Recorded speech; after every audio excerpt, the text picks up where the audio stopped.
wanted to see me, Connie? Hey, Lawrence. I just want to make sure you were doing all right. I'm fine. I don't think you are, honey. You're doing a lot for us, but you keep to yourself. I just want to know if that's something you're choosing. I don't know. I don't think I belong here, Connie. Well, why would you say something like that? I was at Twin Tree.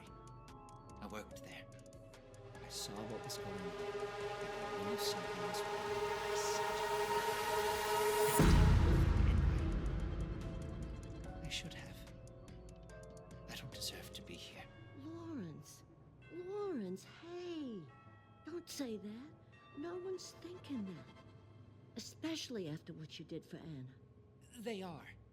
I know they are. They just won't say it. You think that if I thought I wouldn't say so? Please. I want everyone to feel safe here. And that means you, too. This is just all my fault. Lawrence, this is bigger than any one of us. We all got things we regret. It eats me up that I couldn't save my mom. I'm so sorry, Connie. No one knew what was going on until it was too late. And remember that, Lawrence.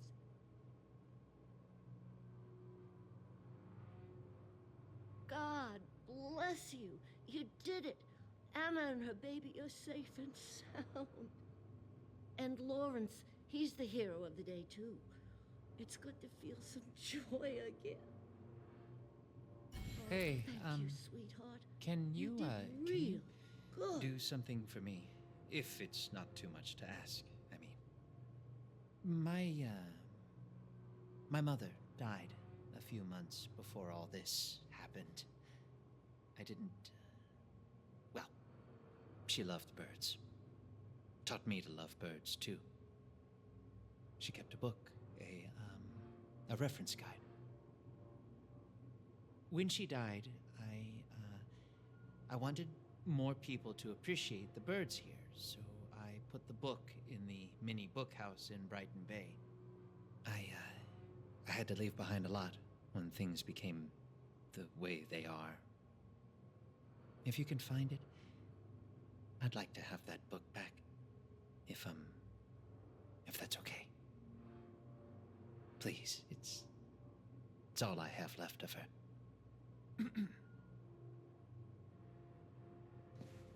Goodbye, Lena.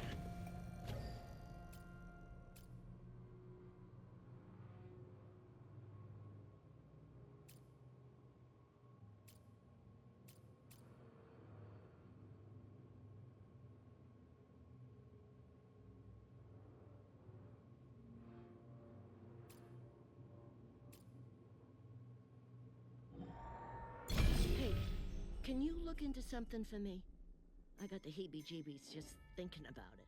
Before everything went to hell, there was something wrong with the pastor at my church, Reverend Powell, the one on Chickering. He was a new guy, so I chalked it up to nerves. But he got a little more strange every day. He wouldn't let any of us in the attic. Wouldn't even let us get the decorations down for the potluck. Said it was too dangerous. But I heard voices up there. And now that things got real bad, I'm a little suspicious. I have a key to his house. Got it to help out with organizing the potluck. Get to Powell's house. If you can, find the key to the attic. Should be in his office. Look into it for me, will you?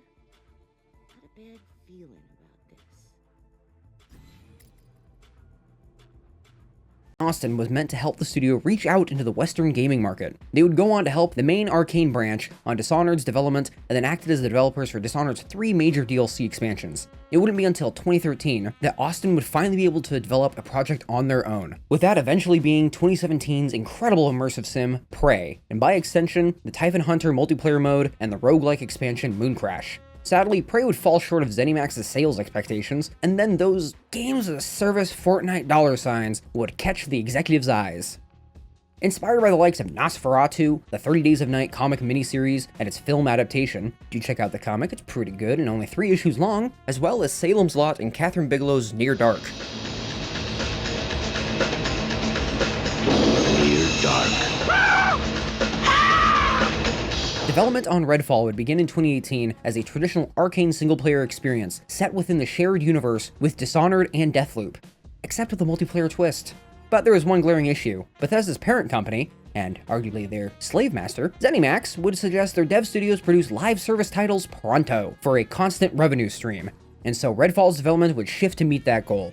During this production period, Austin would struggle to retain staff, often lingering just below 100 employees, with a majority of the new recruits being fans of the studio, expecting to be working on a title more like Arkane's prior output. The size of the team was also very low for a big budget multiplayer title, which is odd considering that several devs from Dishonored were still at Ark Austin alongside a portion of the original Human Head team still working at Roundhouse Studios, the same people who contributed to the original 2006 Prey and its cancelled sequel Prey 2, which by the way just had some new gameplay leaks, so hopefully a playable build leaks online soon. But what even happened? It's been said that the team was so used to making single player experiences that the devs and Austin's management had no clue what kind of game they wanted to make, or how. With said management citing the likes of Far Cry or Borderlands for inspiration depending on what mood they were in. With no clear vision on what this vampire hunting co-op game truly needed to be, many developers felt aimless and confused, and they now had to learn to develop a AAA multiplayer title for the first time in a new engine, as Prey had been developed in a modified CryEngine 4. This doesn't seem to be a case where the higher-ups would force the team to switch engines mid-development, as there hasn't been any mention of that happening, so thankfully that cursed situation has been avoided. By 2020, several members of the team would silently hope that the title would be canned, thanks to Microsoft's first-time purchasing of a publisher, that being ZeniMax and its subsidiaries for $7.4 billion, only for the hammer to never drop, as Microsoft's managerial staff preferred a hands-off approach to managing their development studios. This thinking would ultimately be what doomed the open-world looter-shooter before it was even revealed. A lot of Redfall's issues were heightened thanks to no small part to the COVID pandemic. The pandemic limited the team's effectiveness by forcing them to work from home. I'm assuming you've seen the movies, TV, and other big budget video games that were produced during the COVID pandemic. A lot of them didn't turn out very well, or the production was extremely troubled due to the lockdown. Then on top of that, Texas suffered a huge deep freeze during February of 2021 that resulted in a lot of deaths. This deep freeze also knocked out the power grid for a long time, preventing the team from making progress. Redfall was originally supposed to release sometime in the summer of 2022, with no specific date, but on May 12th of that year, it was announced that the game would be pushed back by nearly a whole year to May 2nd, 2023. This announcement also stated that Bethesda's Starfield would be delayed as well, and in my opinion, that didn't go much better than Redfall. The few multiplayer live service-esque titles released under Bethesda's banner in the last few years have gotten poor reception as well, which may explain the removal of Redfall's microtransaction store, but why not then return the game to single-player too? Redfall was developed on the Unreal Engine instead of Arkane's in-house Void engine, and I didn't even have to look that up or see the intro videos to know that. The game was not optimized very well at launch, a common quirk you'll notice with a lot of games developed in said engine, especially nowadays, no matter what version they use.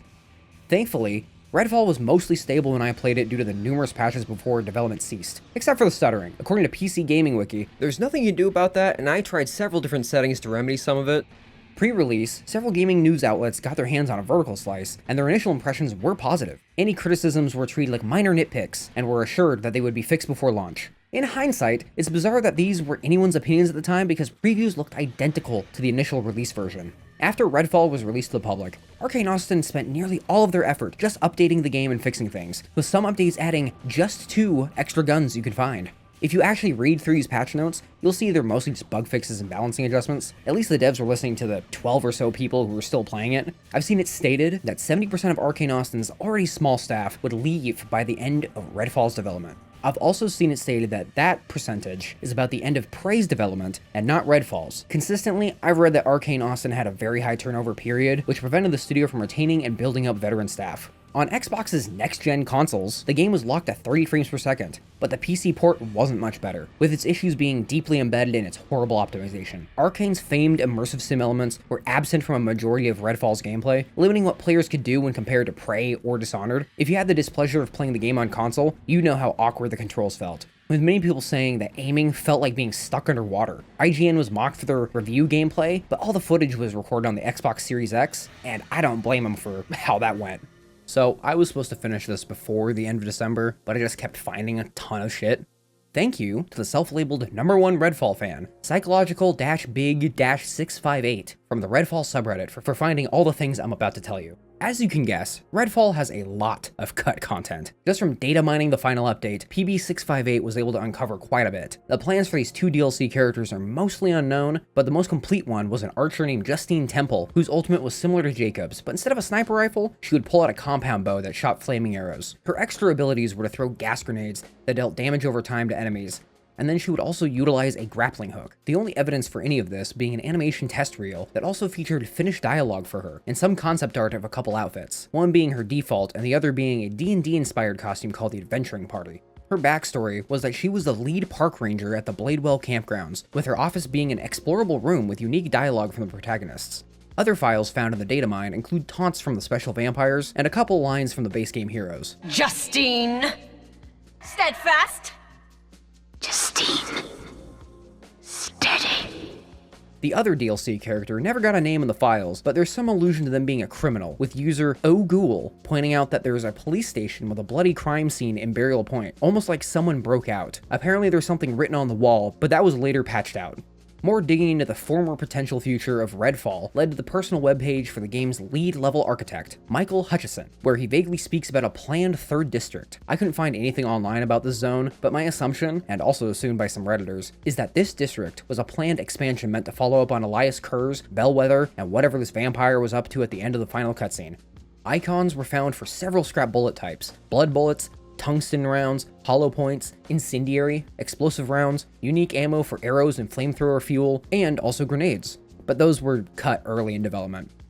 There were also plans for a couple health boosters you could carry, like different tiers of medical bags, to heal instead of the blood injectors Arkane went with. The games as a service elements would have been the usual paid cosmetics using a premium currency ID'd as red coins in the data mine strings. The only remaining evidence of the deleted microtransaction shop is some outfit concept art of what the store might have contained. These features were removed during the 2021 development cycle, while the concept art of the unfinished DLC outfits can be found on ArtStation, and there is a lot of them. After cutting the cosmetics store, Arkane planned to release what I assume to be paid DLC in the form of a winter outfit bundle, a Halloween bundle, some casual outfits, and a full suite of those D&D inspired adventurer outfits for the crew. Another currency would have been blood crystals, and these would have dropped from vampires to be used to craft those blood bullets or blood lattice armor. PB found evidence for different tiers of armor you could equip for additional defense boosts. Learning this vindicated my belief that the game felt like it was missing a key RPG/looter-shooter mechanic: shields. But both the armor kits and, as you can see for like a single frame in the Welcome to Redfall trailer, another remnant type called Soul Remnants, which seems to be a more developed version of the mementos you could equip before they were replaced entirely by the bullet remnants. The reason for a lot of these ideas being cut seems to originate from that 2022 to 2023 delay I mentioned earlier. For the difficulties, it seemed that Arkane was planning to expand the options, and going the Diablo route and implementing numbered modes labeled Blood Eclipse and Blood Apocalypse. Cut activities also being special encounters, missing persons, and doom beacon gigs, and 6 more special vampire types, those being wraiths, backbiters, darts, jailers, risen, and summoners, alongside an elder variant of the Rook mini-boss, which is still present in the game files. There's also this cute, unused animation with Remy's robot at the very beginning of the game, but I don't know if this is actually in the files. It's wild to me that this doc was created May 5th of 2024, and the announcement of Arkane Austin's closure would be released just 2 days later. Whew, crazy timing.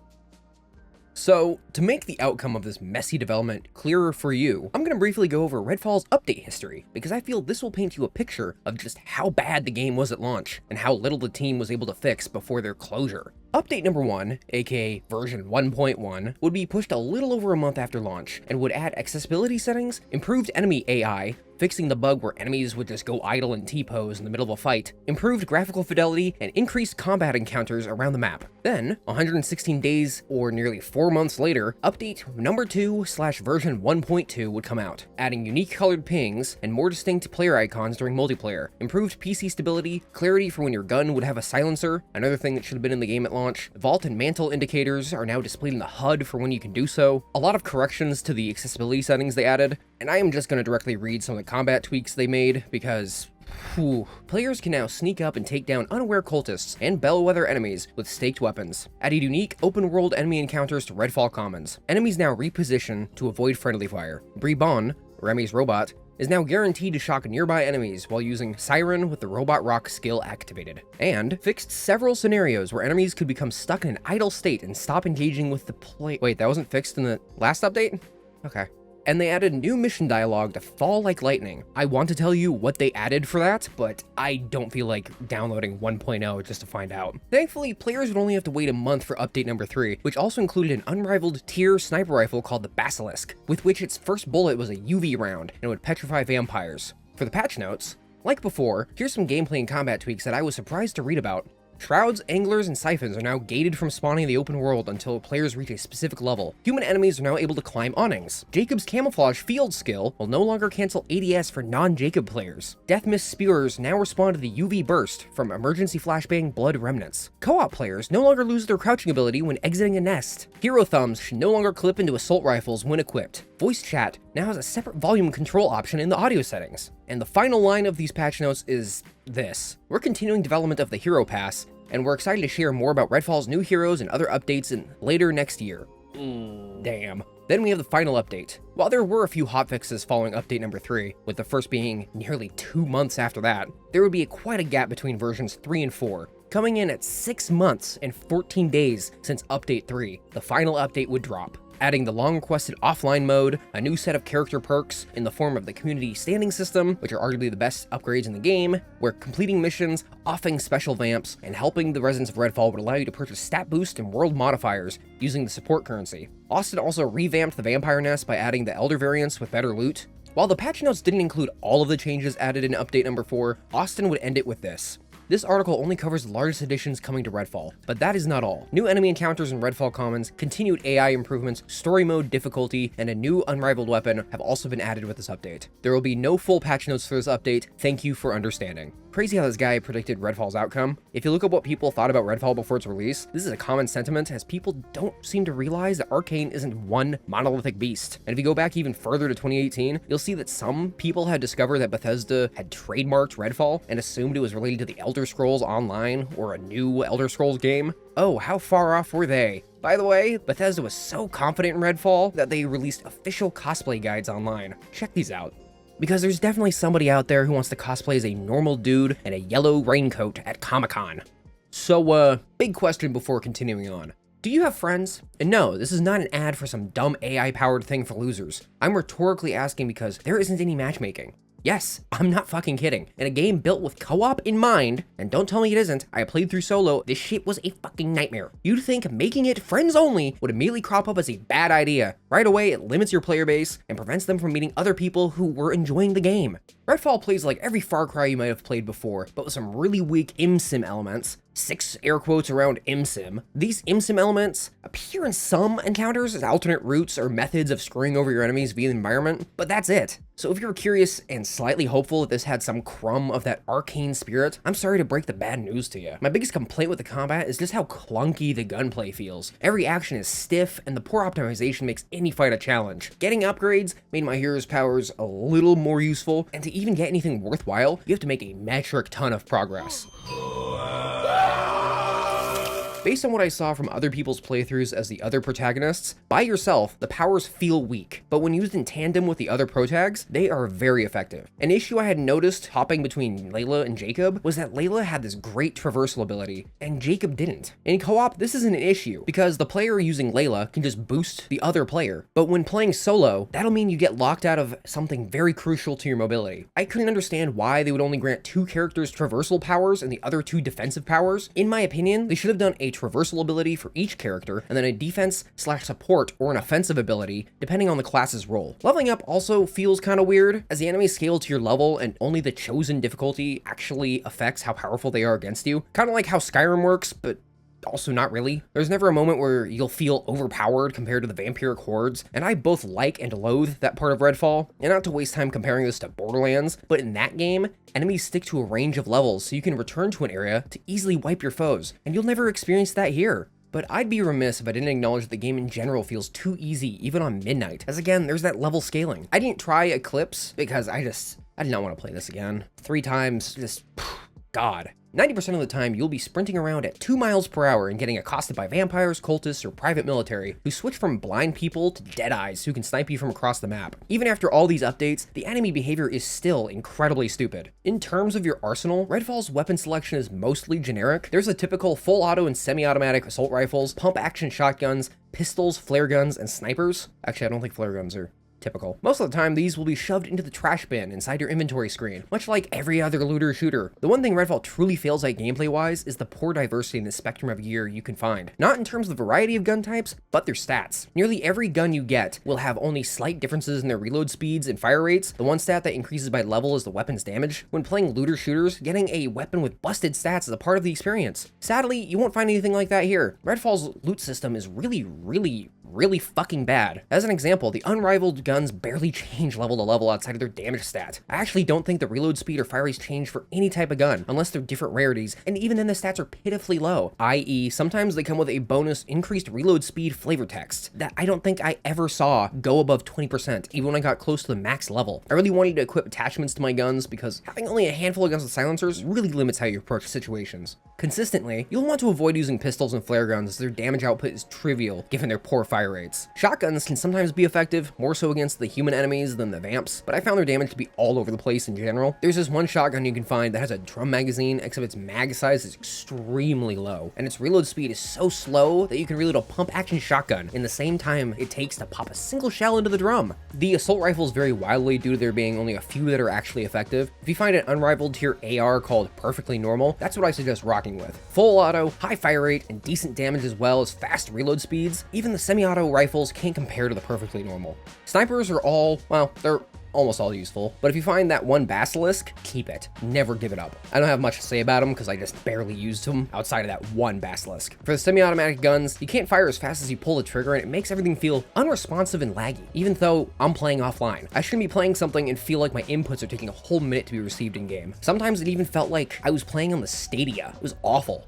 The two big gun types unique to the loot pool you'll be waiting in are the stake launcher and the very useful, arguably the only useful gun type, portable UV beams. Stake launchers suck, or at least I never used them except for early on when I was struggling and wanted to spice things up. They have very slow reload speeds, pathetically small ammo pools, and even more pathetic magazine sizes. Stake launchers also have some truly garbage accuracy, and I'm not just saying that because I can't aim for shit. I rarely could ever hit a coffin sleeper with one of these things. Vampires within the world of Redfall are pretty bolt resistant, so the UV beams are used to quickly dispatch them by turning your pale asses to stone so you can melee them into the dust. Since 99% of the combat is against some kind of vampire, UV beams are essential to control the horde. There's also a few uniques around the game world for you to find depending on the protagonist you're running as, plus the 13 unrivaled weapons in the universal loot pool. For Defender, it's the Snipe Hunter Stake Launcher, which regens 15% of your ult meter when you kill a bloodsucker. For Jacob, it's the Lonely Thing Sniper Rifle, which reduces your Raven cooldown by 3 seconds when you kill a human with it. So useful. Layla gets the Horror Show shotgun that regens only 8% of your ult when you stake a vamp with it.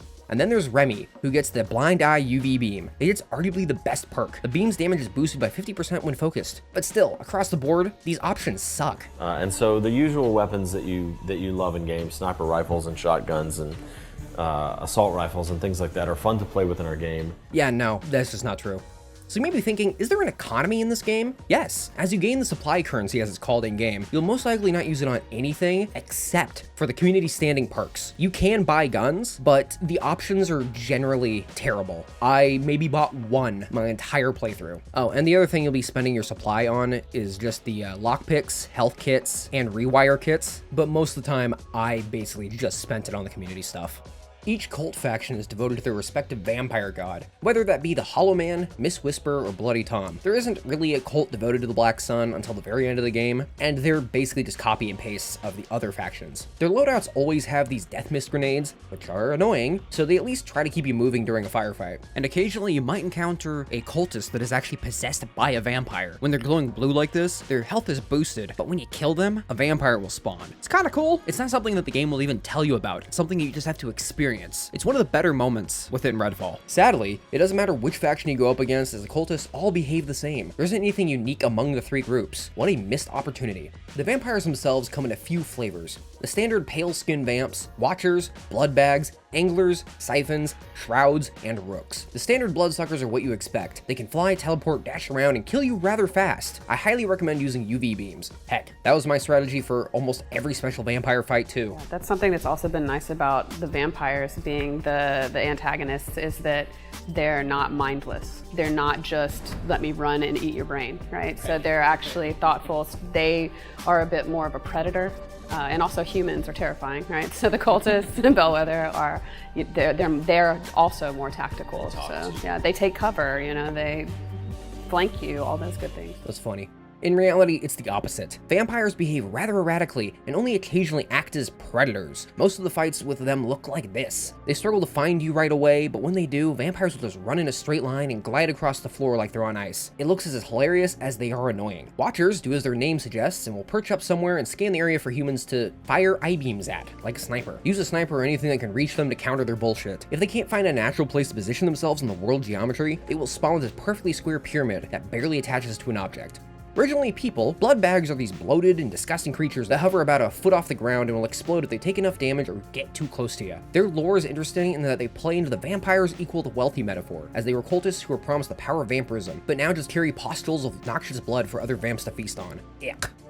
The anglers float around the field and can go invisible, and will attempt to grapple you with a tether projectile that is rather difficult to avoid, but can be interrupted by shooting the angler. But this only happened maybe a handful of times. Most of the time, I don't know how much you're supposed to actually shoot them. It never works. Siphons are shadowy vamps who drain you of your health. They're obnoxious. Just pray you don't get jumped by several other vampires when dealing with one. Shrouds like to limit your view distance and hide in the ground to run away like a little bitch, causing you to chase them, pop off a few shots into their chest, then they disappear and repeat. They're obnoxious, and I hated dealing with them. Lastly, we have the Rook, a huge, bulky vamp who spawns after you enrage the vampire gods by doing activities and killing special vampires. They wield lightning as their weapon and can charge into you. In spite of all the release patches, the Rook is still pretty buggy. I barely encountered these issues outside of the bug where he won't spawn unless you're touching the ground. While I was getting into street fights with the pale and annoying, I noticed that there felt like a feature was missing. Shields and dodging. I don't think every shooter needs dashing or shields. It's probably some chud watching this thinking verbatim, this guy just wants more dodge slop. But almost consistently, I got hit even though I thought I was far enough away from a vampire's pounce attack to not get hit. There's so many enemy abilities that feel like you should be able to physically evade the attack, with the special angler vamp being the prime example. I can tell just by playing alone that having other people would make the combat feel more fair. So yeah, you may be thinking, those are a lot of enemy types. How does that feel in practice? Not great. You rarely encounter elites or the specials in the wild unless you do a new game plus and reach those higher levels, or when a campaign mission makes you fight them, resulting in the pre-level 25 combat feeling stale and quickly repetitive, fighting the same enemies over and over again with the same strategies over and over again. Slight aside, this issue also applies to the fire and explosions in Redfall, as there were several moments where I felt like I was far enough away to avoid taking damage based on my experience with other games, but then I'll see my health drop to critical. It robbed a lot of fights of any fun during my run. The best counter to all of this carnage is the blood remnants. These vials of psychically empowered vampire blood are used to increase your max HP and give you little stat boosts. If you've played Borderlands, they take the place of shields and class mods. It takes a little bit to get one of these, but when you do, the game becomes less frustrating. I suggest finding one that boosts your healing speed, considering it takes a year to shoot up in a fight. There's also several unrivaled tier remnants you can find, with the emergency flashbang being the best as it deploys a petrifying UV burst when your health hits the critical threshold. Another boost to your loadout are the vampire god remnants, which are received upon killing a vampire god, so there's only 4 of them in the game. I'll talk more about their narrative importance and each one's specific abilities later as I acquire them, but as a part of your loadout, they're meant to act as gameplay augments and provide unique enhancements.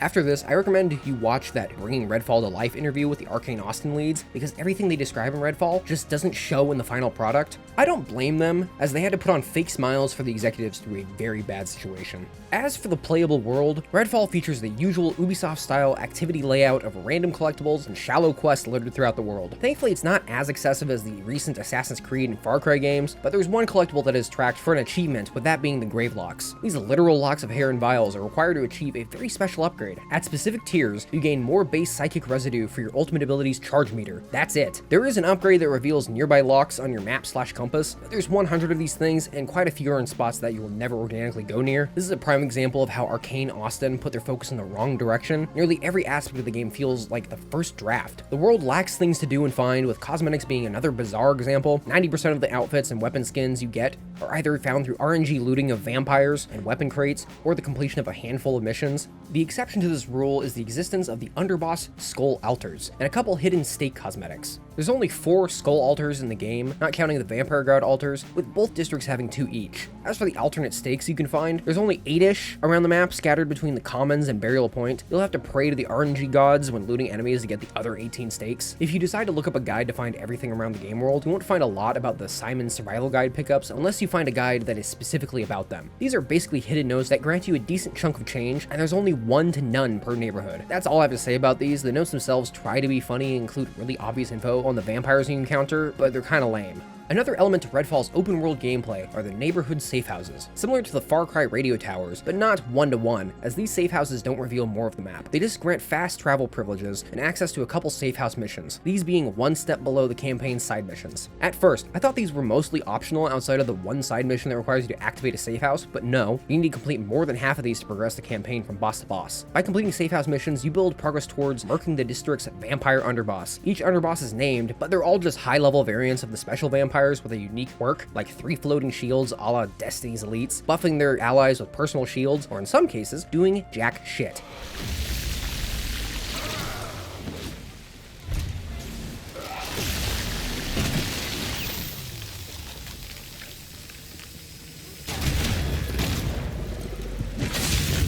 Both playthroughs turned out like this with this one guy. There's quite a few of these, and after a certain point, they stop being a challenge. A lot of open-world RPG lights have bandit camps or dungeons, and Redfall is no exception. These dungeons come in the form of vampire nests, which can sometimes be an elder nest with a unique, quote-unquote, mini-boss that is just one of 4 special vamps with a random collection of traits that affect how the fight plays out. The vampire nests tie back into the blood remnants and act as the most common way you can acquire more powerful remnants, but much like my weapon loadout, I ended up sticking to only a few remnant vials during my playthrough. This is partly because I couldn't find any remnants that were more effective than what I had, and that the vampire nests were pretty boring copy-pastes. I think the game expects players to run through these nests constantly, racking up crumbs of XP and marginal remnant stat gains. They're just not that fun to play through though. There's some unique remnants you can find around the world, with the Blackwood family portrait being a highlight, as it requires a lot of work to get, but these are few and far between. I'll talk about these unique remnants when I get to the story. Redfall's map sizes are decently large, but they feel so empty, resulting in them feeling tiny. When I watched this clip, I honestly could not believe that. Prey's map size maybe is the size of just Burial Point's rural territory, but it sure didn't feel like it. Prey's map felt ginormous because of how densely packed everything was. I bet that if you took Prey's map and laid it out horizontally on a plane, it would be bigger than both of Redfall's maps. Back to Redfall, the map is filled with empty houses, long vacant sections of terrain, and barely any activities to really grab at the player and stick with them. The rare environmental storytelling pieces are, neat, but a lot of them are just, people used to live here. Look at the massive amount of blood their body left behind. Isn't that spooky? I don't understand why they didn't include more side quests, because the missions that are here are so short and lack any personality. There are a lot of environmental storytelling moments and plenty of places to learn about Redfall's history, but I found it hard to really get invested into any of it. I know that's contradictory to what I'm going to say later about how I loved Redfall's lore, but I like the villain backstories and vaguely cosmic horror aspects of the lore, not the immediate storytelling in front of me. Oh, I almost forgot about this too. If you stare at the eclipse, the black sun will actually say something to you. While every other vampire god is pretty present with their radios or possessed corpses, it's kind of neat that they made the black sun make herself known in this subtle way. I will go over the music and sound design, but I'm gonna start with the vocal performances since I only have some quick thoughts. I hated the performances, all of them. I don't blame the individual VAs, I blame the abysmal dialogue and poor vocal direction. I spent one playthrough with Layla, voiced by Queen Naveen Crumby, who seems to do a lot of voice work according to IMDb for TV shows stemming back to 2016. Okay, this much is true. 1, my name is Layla Ellison. 2, Redfall is full of blood-sucking monsters. And 3, I have these weird powers. I probably should have started with that last one. Otherwise, there's a lot of things I'm not so sure about. This whole town was fine until like a week ago. I was doing my master's degree. Everything seemed normal, except the missing people. And the weird symbols everywhere. And how no one went out at night anymore. Okay, I should have noticed this sooner. Her performance in Redfall is serviceable, though the actual writing is just obnoxious. There's only a handful of lines for her during combat, with a majority of them being pretty cringe, but they're not as bad as another protagonist we'll get to. I came to Redfall to sell some books, meet some fans. Then, I heard about odd happenings, so I thought I would perhaps look into the local cryptid scene. Instead, I'm running from actual bloody vampires. Elongated maxillary incisors, hemophagic diet, photophobia, the whole deal. Finally found what I've been looking for. Kamal Khan, who's done voice work for Fallout 76 and Thirsty Suitors, while also acting in The Haunting of Bly Manor as Older Owen, voices Devinder Dev Krausley. I felt his performance was the best, with some great delivery that elevated some okay-ish lines. Nope. No rest, no relaxation. I've pulled civilians out of firefights, avalanches, and hurricanes. Thought I knew how to yank people out of all kinds of dangers. But this mess is what my abuelita would have called arroz con culo. I did my best to get some folks evacuated on that ferry. Wasn't expecting an enemy that can block the sun and drain the ocean right out from under us. These freaks are out there chomping on people and drinking blood. I can't even say the word. Not yet. Adriana Isabel voices Remy. Isabel doesn't have very many credits, with a majority of them being full-on acting roles in smaller projects. Her performance is more restrained than the others, but that seems to be due to how Remy is written. At least that was my impression from the trailers. In-game, she is just as bad as the others. Although, much like Khan, Isabel managed to enhance some pretty awfully written dialogue. Dead empty streets. Secret fires. Things creeping in the windows. Made contact on the second day. I got hit hard and drug off. Lights out. Woke up tasting blood with this freak-ass bird in my grill. I'd just as soon be in hell if my back broke. But it ain't up to me. I can't go back to Bellwether. No one's coming to help these civilians. A few dozen of us tried getting off the island on that ferry. The damn bloodsuckers killed the sun and pushed back the ocean. Something out of the Bible.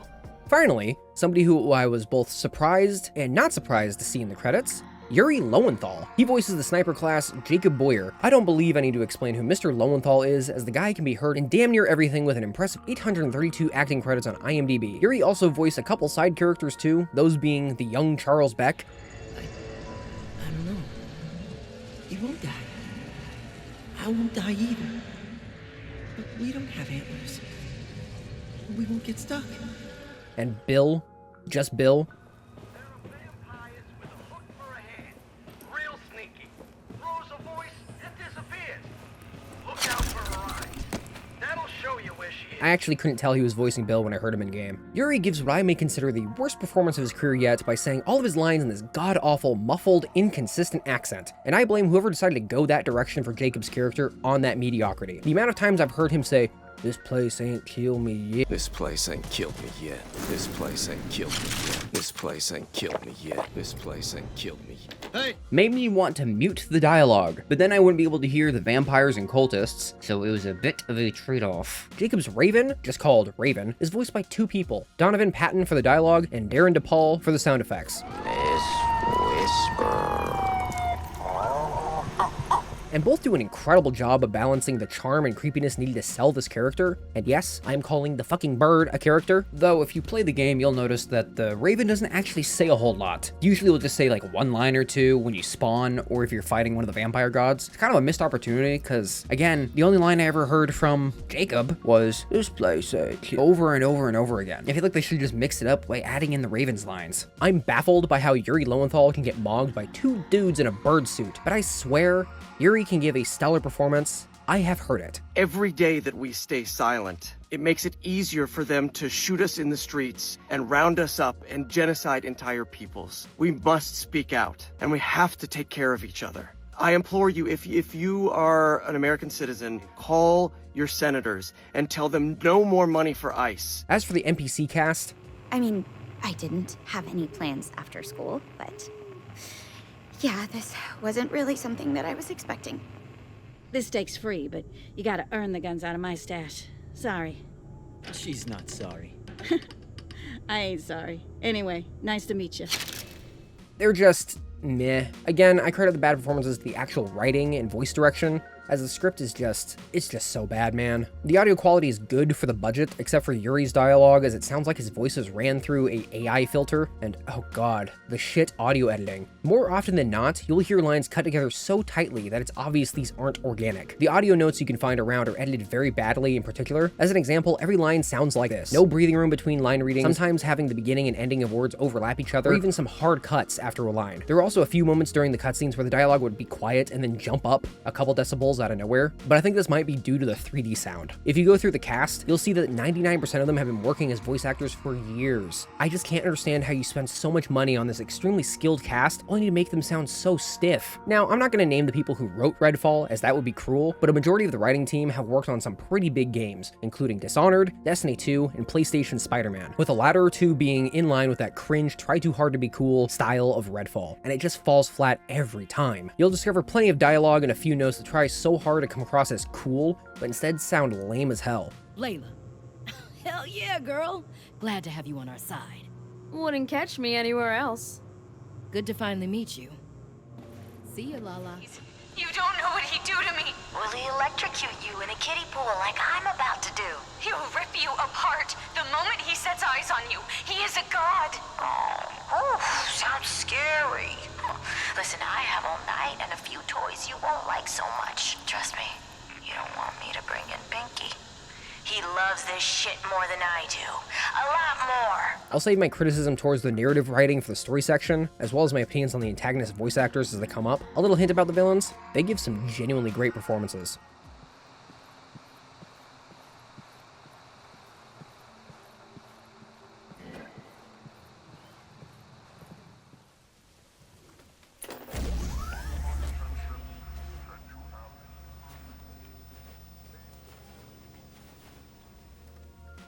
The ambient sounds are great, but with Redfall's sound effects, it's a mixed bag. I don't blame the actual audio team for the weaker aspects of the sound design, as I think the issues I had stem from how they sound compared to the game's visuals and the moments you will experience, but also, this game is crazy buggy, so that may have affected my experience.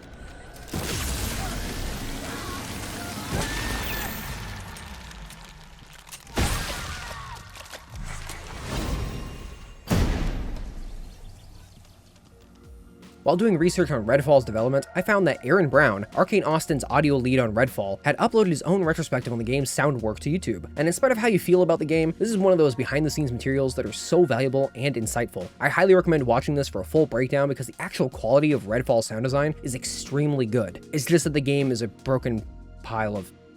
yeah.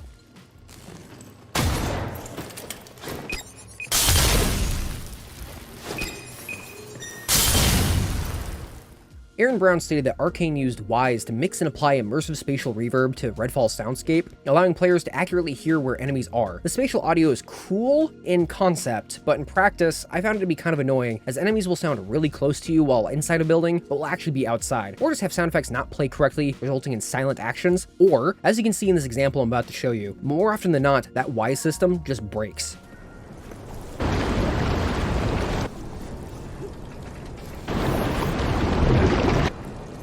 Don't get me wrong, there were a few times where the system functioned correctly, and it did indeed help me in combat, where this approach to immersive sound design seemed to prosper during my playthrough was entirely outdoors. There would be multiple situations outside where that spatial audio allowed me to catch a blood bag while it crept up on me, or notified me of a vamp's presence before they even caught a whiff of me. But also, there were several moments where enemies just didn't make any noise, or they just magically got super loud. Apparently, this is an issue that was known and posted about as early as October 8th of 2023. A lot of love went into this game in every area. Brown's breakdown vid was proof of that. I kinda hope the sound team gets a chance to work on another game because this amount of effort deserves to be highlighted in a better title. This is to say, Arkane, no matter which studio, always excels in the audio quality department, and Redfall is not an exception. Bit of a side note, Brown said that each character has their own skill level with music. Depending on who you play as, will affect the quality of the music produced by various random instruments littered throughout the game world.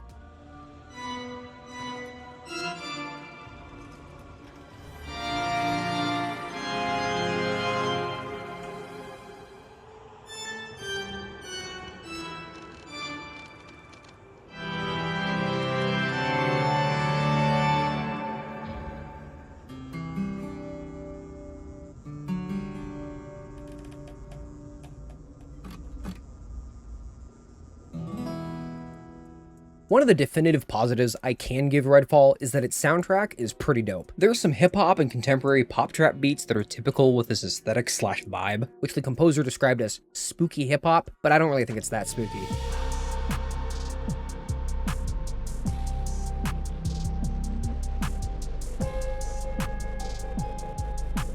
But then there's a couple of eerie cuts that feel slightly out of place, but not in a bad way. There's this one motif you'll hear constantly that I find both sick as fuck and annoying, as it will sometimes play when you're not even in combat.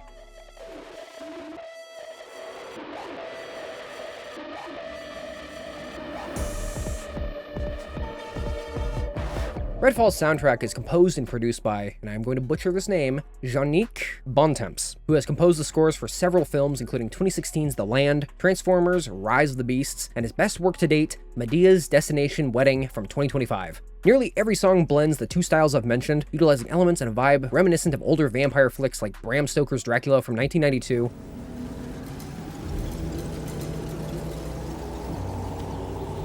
and 1979's Nosferatu the Vampire. I finally reached my destination, the castle of Count Dracula.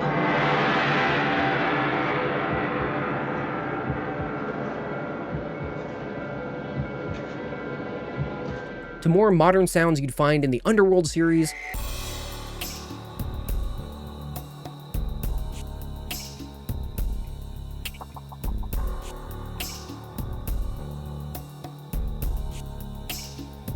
or the Blade trilogy.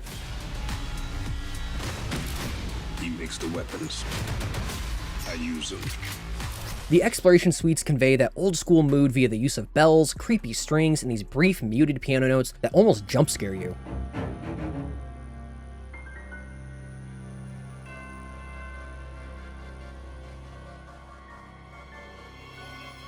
Then there's the up-tempo bangers that open with a distorted, stereoized squeal followed up with bassy kick rolls and cinematic drums.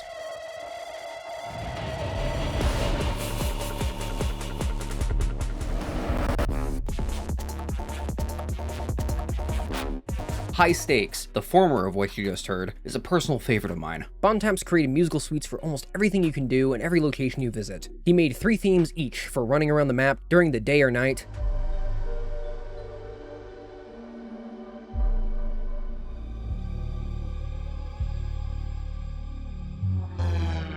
as well as themes for some of the landmarks around both Redfall Commons and Burial Point. The soundtrack you will find on streaming platforms is not what you'll hear in-game though, as the sound team dissected Bontemps' score to make certain stem layers only play during specific scenarios. To be honest, I hadn't noticed this dynamic music system until I watched Brown's Retrospective. Depending on who you're fighting, where you are, and how a fight is going, all seem to affect what layer is added to your combat theme.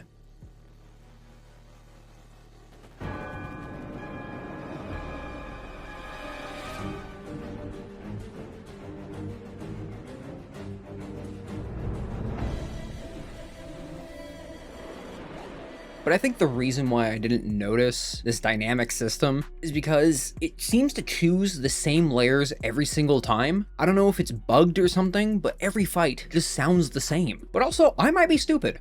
Who knows? There's a few cuts that I would say don't land, like Safe House Chillin'.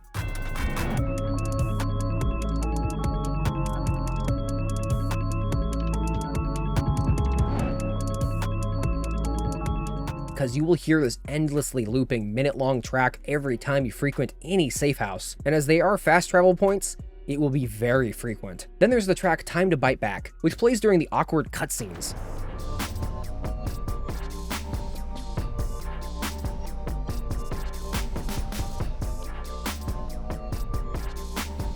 But other than that, I was actually really fucking with the OST. There's one song not made by Bontemps though, called Black Sun, the theme for your fight against Redfall's final boss, which is composed by Anna Dribik.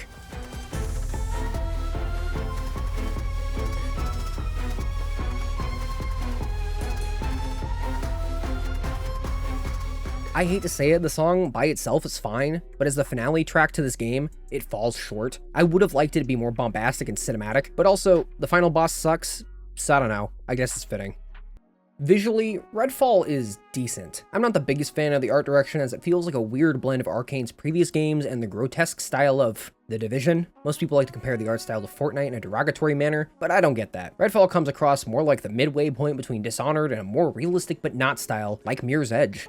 Okay, did that feel fake as hell? Because I hate that stupid comparison shit and need to get that out of the way. My actual thoughts are, it's just fine. The fidelity of Redfall is solid for a AAA title that isn't trying to do the hyper-realistic visual direction that every other AAA title is going for. Would I like for this to look more like Dishonored 2 than Prey? Sure, but that's not what we got. ZeniMax wanted something with mass appeal, i.e. Fortnite, and Redfall certainly doesn't look ugly. On launch, there's a ton of texture problems and lighting issues, but for me, on Ultra, textures didn't look super pixelated, and character models had plenty of detail, but you may run into texture pop-in and plenty of moments where the lighting LOD seems to break, or if a light source reaches a point in your field of view, it just disappears. Redfall Commons is a kind of generic-looking small town during autumn, but Burial Point is where the true aesthetic vision for this world shines. There are plenty of locales across both maps that have great art direction, whether that be the wooden spirals you can find out front of the vampire god's former estates, or the many corpses strung up by the cultists. My favorite location was the woods in the very early morning when the sun hadn't come out yet, and there was this borderline opaque fog lingering amongst the trees, obscuring the vampires and blanketing the decayed man-made bridges and barns until you got within a few feet.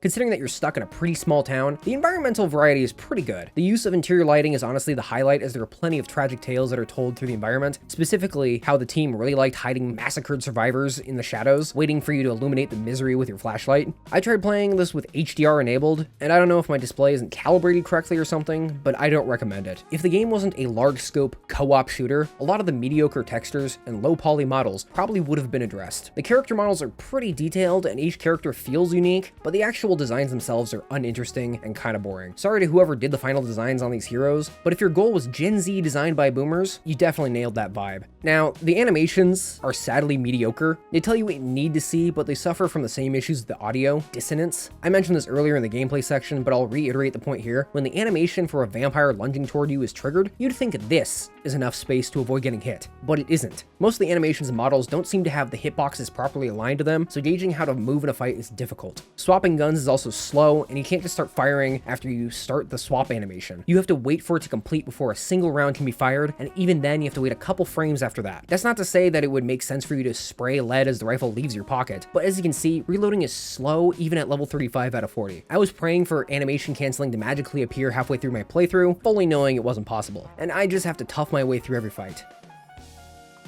The way enemies actually move in Bob looks really good. The little particle effects that float off of the bosses telegraph how powerful the narrative wants them to be, but in combat, this isn't the case. Apparently at launch, there were plenty of broken animations with enemies and the supporting cast randomly T-posing and sliding. Again, I didn't have to experience a whole lot of this stuff during my playthrough, but I did see these glitches happen quite a bit. Often I still encountered plenty of animation and AI bugs with a lot of the enemies. Sometimes they'll be running in place. I saw a hilarious example being that I saved somebody and then I watched them walk away, then they got stuck and then poof, disappeared right in front of me. One of the more annoying bugs that I've encountered is that sometimes you just can't pick things up. They're glinting, they're there, but for some reason the game just doesn't let you do it. And there are even a few cases where enemies shot me through the wall. The infamous part of Redfall are the cutscenes, and as you can see, this is it. Outside of the hand-drawn intro, outro, and burial point cutscenes, and the opening scene on the ferry, there's barely anything you could call animation. The characters just stand there as the camera pans around them as this song that doesn't fit any situation comes in halfway through the cutscene. And you wanna know what's really crazy? There's still texture pop-ins during these cutscenes.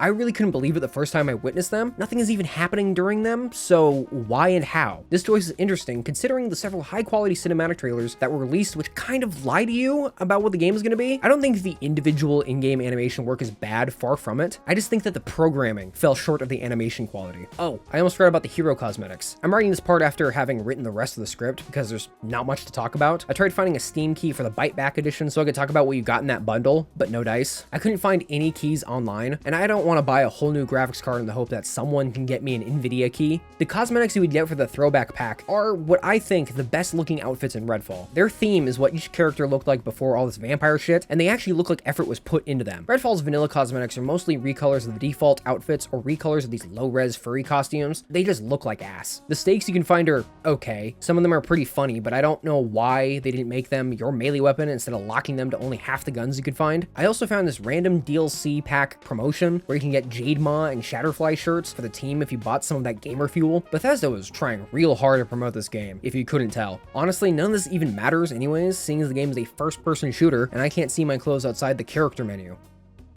So, if you do buy Redfall, just know that when you boot the game up, there's a pretty good chance you'll get stuck on the end-user license agreement screen, as the connecting page will just endlessly load. The solution? Click cancel and mash the enter key, and it'll then let you through. What an awesome way to start a game like this. Anyways, Redfall's plot is weak. I actually really enjoyed the lore, notes, and flashbacks showing the true cruelty and evil that these rich pricks inflicted upon the town of Redfall, and that's the core of the narrative, class divide. The cast of villains are well funded by shareholders and a billionaire entrepreneur who have very clear motives, as all of their decisions feed back into their motives pretty directly. The original intent was taking inspiration from reality, using the traditional vampire metaphor as a vehicle for a contemporary story about class warfare and political strife. Before becoming literal vampires, these people were already parasites on society and only saw the lower-class island town of Redfall as a way to gain power and to use the population as their own petri dish. The Beck twins, Claire and Charles, would come to the island with an express intent of establishing Avum Therapeutics and its laboratory branch through the help of Redfall's General Hospital, and use the blood of a woman named Grace Wayland, though she is only referred to as the Gateway by the vampire gods, to create a powerful immortality serum promising rejuvenation, except this resulted in vampirism. But unlike those monsters, I will refer to her as her real name. Grace is voiced by Erica Lindbeck. She has nearly 300 credits to her name, with one that I particularly liked being Peppermint from Hi-Fi Rush.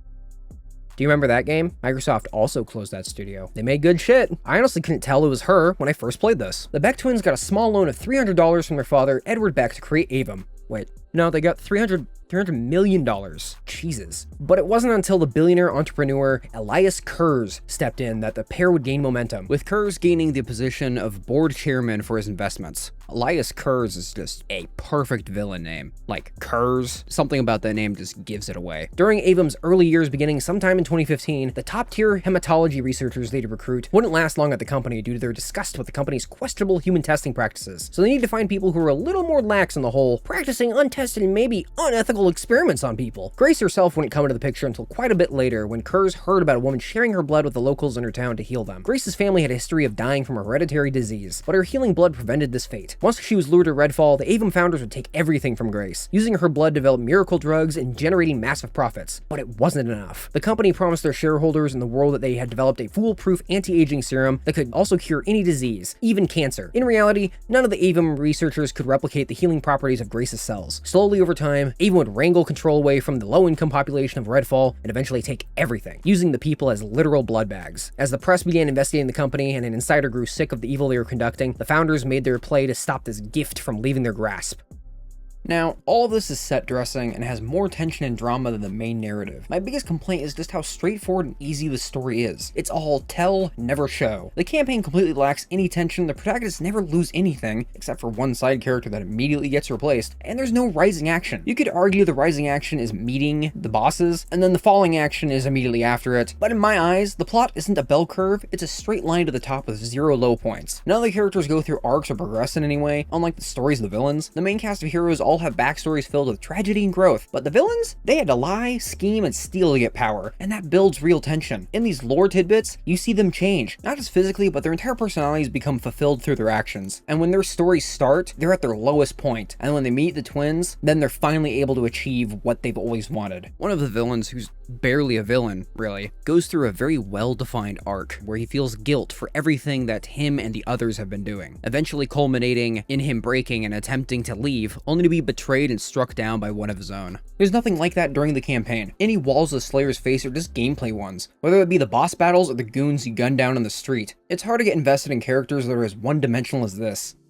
Before we actually jump into Redfall, the town, not the game, you'll have to pick a protagonist to run with. We have Devinder Crowsley, the verified cryptid hunter. Dev is an internet-famous cryptid hunter and ghost chaser. From his home in the UK, he spent years documenting the weird and the hidden. After visiting Redfall to promote his latest book, Like a Mothman to the Flame, Dev finds himself trapped with no way to stream to his eager fans. Relying on his eccentric inventions to confound and destroy his enemies, he's as shocked as they are to discover that, at last, his fringe technologies actually work. One part terrified, one part fascinated, Dev searches for a way off the island, or at least a way online. Dev can throw an arc javelin, translocate with a handheld teleporter, or, as his ult, deploy a blacklight staff and petrify the vampires around him. He's mostly useful, except for the teleport ability. It's just kind of a basic utility power for getting into locked areas or out of bounds.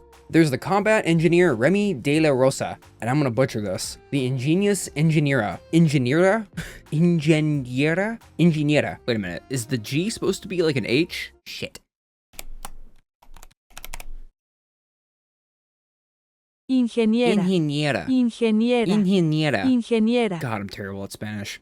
The ingenious ingeniera. Remy has dedicated her life to rescuing people from disaster zones, though vampires are admittedly a new twist. As a combat engineer with a degree from MIT, she and her prototype robot Bribon were an obvious choice to train Coast Guard personnel in Redfall on bot-assisted search and rescue. As the eldest in her family, Remy sees herself as a protector, the one to rely on. She will use her technical expertise and everything at her disposal to try to help those trapped on the island, except the bloodsuckers. Remy acts mostly as a support, whether that be tossing out C4 to blow up some vamps, using her robot Bibon to distract enemies via her ability called Siren, or her ult titled Mobilize, where she designates a zone where players can be healed. Remy is also the only confirmed queer character in Redfall, though her girlfriend named Leah is only mentioned in passing, and during the fight against Miss Whisper, when she taunts Remy as she doesn't know if her partner is still alive. There's the character I played as, Jacob Boyer, the Deadeye with an undead eye. Jesus. Jacob moves like a ghost. After years as a special forces sniper, he flipped to corporate contracts, working with Bellwether Security. That gig eventually brought him to Redfall, where an encounter with one of the vampire gods left him with strange powers and a ghostly raven companion. Growing up as a foster kid, Jacob is used to tough situations, but the conniving vampires on the island will test his limits.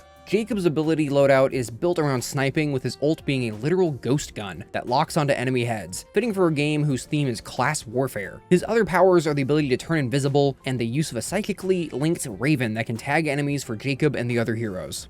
Lastly, there's the protag I played as for my second playthrough, Layla Ellison, who is cringily labeled as the telekinetic threat in Student Debt. Of course she's wearing Doc Martens. Layla's mind is a telekinetic weapon. She came to Redfall to attend the local university, but after volunteering for a shady medical study by Avon Therapeutics, she merged with some of the vampires' amazing psychic abilities, though none of their appetite for blood. Her graduate school plan was to study vascular mechanics on the way to a biomed degree, all in the name of helping people. Now, thanks to her special powers, Layla finds herself in a desperate struggle to save the remaining survivors living in the shadows of Redfall. Layla's abilities are mostly defensive. Her ability Lift allows her and the other heroes to get some airtime and negates fall damage with some further upgrades that grant boosts when anyone uses the Phantom Elevator. Her Umbrella ability is a shield that can absorb damage until it bursts and sends out a shockwave to damage foes. It's pretty good for ending a fight. And the reason I chose her, Layla's ult is called Vampire Ex-Boyfriend, where Layla summons Jason to warp around and slash enemies. You can get further perks that make this ult pass off healing to the team while Jason kills enemies, or even res Layla when she gets downed, though I could never get the resing to work. In advance of getting started on this campaign, keep in mind they initially released the game with a deluxe Bite Back edition that cost $100 and promised 2 more heroes in the future. I can't wait to see what they'll play like. What happened in Redfall is my fault. I think it used to be a nice town. When I first got here, I thought I could help. They said one drop of my blood could change everything. Free people from sickness, maybe from death. A world where nobody was left out. Cups overflowing, rivers of living water. Now, something evil is swallowing up this place bit by bit. When the people here realized what was going on, it was already too late. Some tried to get away. But the monsters who started all this weren't having it. There's nowhere to go. But there are people who can fight back. I think they can save this place. There's just one thing standing in their way. A whole town full of vampires.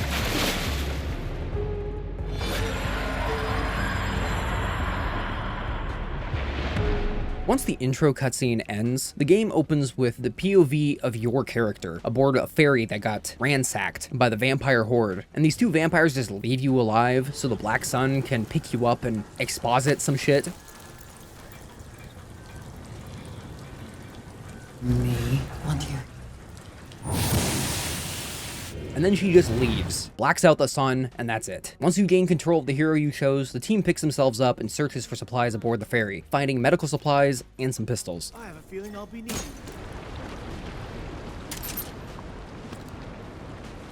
If you come over here, there's a key to the ferry's deck where you can acquire a shotgun. The first mission, Dead in the Water, is a tutorial stage, allowing beginning players to easily understand the game's mechanics. Redfall really wants you to believe that this game will be like Arkane's other titles by presenting a situation and claiming you can approach it in any way. You could sneak by, but where's the fun in that?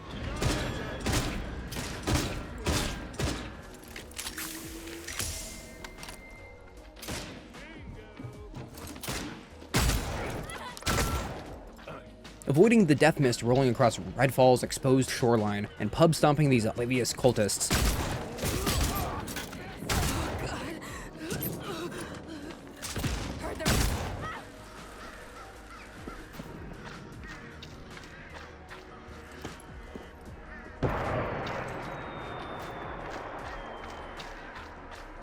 These fresh vampire slayers come upon the Commons fire station, now occupied by cultists holding some civilians hostage. This section is a natural progression of the shoreline, presenting several ways to handle the scenario. You can pick a lock and enter through the back, climb up to the roof and ambush the goons inside, or just rush in and clean house.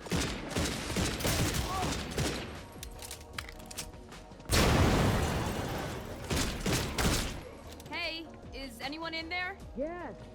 Hello? We're in here. Are the cultists still around? I can't open this door until they're gone. Or dead. Dead would be better. They cut the power on us. We've got wounded in here. And they got a bloodsucker in the basement. They all answer to it. Can you help us out?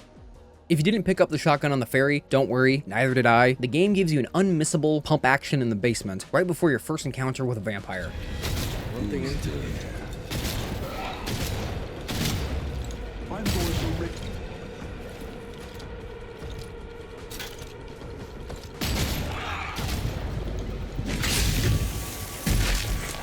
Once you're done freeing the people upstairs, you'll get the mission Settling In, which is literally just go around the station and meet the other survivors. Dr. Hunt? Oh my god, I'm so glad you're okay. Now that you're familiar with Redfall Commons crew, head upstairs to get going on this little insurgency. The first real mission in Redfall, Two Birds, One Stone, tasks the vampire hunters with navigating Redfall Commons to locate two of the Bellwether's downed helicopters. The first helicopter crashed on the island in the middle of the now-drained lake. There's a bunch of cultists swarming the location in the hope of swiping the supplies before anyone else, but they didn't expect me to make an appearance.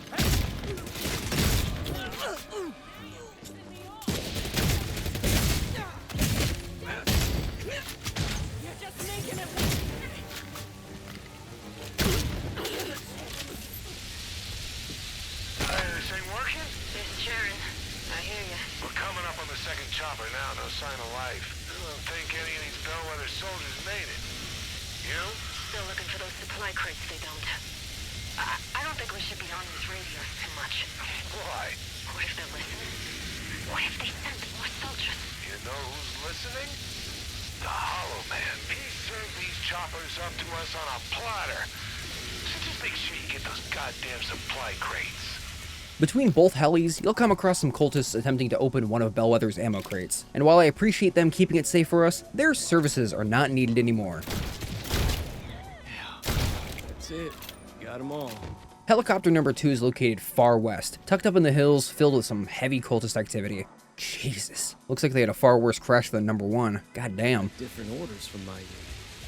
One of the two enemy factions, Bellwether Security, is, as the name suggests, a private security organization that contracts military specialists to engage in covert operations. And considering that Austin used real-world examples for the inspo, I bet these dickwads are based on the best company in the world, BlackRock. These guys aren't here by coincidence. Upon finding the note labeled Bellwether Mission Briefing, it'll tell you that the billionaire asshole Elias Kurz hired them to retrieve Avum's research, destroy all hard copies so all proof is gone, and discover the whereabouts of a list of VIPs. These very important people happen to be some names you'll be very familiar with by the end of this. And the job is done. Carpe Noctem is most likely the first side mission you'll stumble upon, as I did while heading back to the fire station. It requires you to claim a safe house out in the open world. It's rather trivial, and every other safe house will be the same process, minus a few hiccups to spice things up. Now with a decent amount of Bellwether's ammo and supplies, the fire station has a ammo resupply service available for the Slayers to use, for a price. After turning in 2 birds, 1 stone, Dr. Hunt will leave a sticky note on the busted popcorn maker in the fire station's basement. The goal here is to head over to the town's local theater and retrieve a repair kit for the appliance. Before heading out to risk your life for a fucking popcorn maker, pick up the next campaign mission called Giving You Tomorrow. Having dug deeper into Bellwether's orders, the Slayers learn that their first target was a film reel they'd taken to the Commons Avon Clinic to burn. The contents of this film aren't given, but whatever it is, they're fighting hard as hell to destroy this thing. The area is surrounded by cultists and vampires, so be prepared for quite a lengthy fight.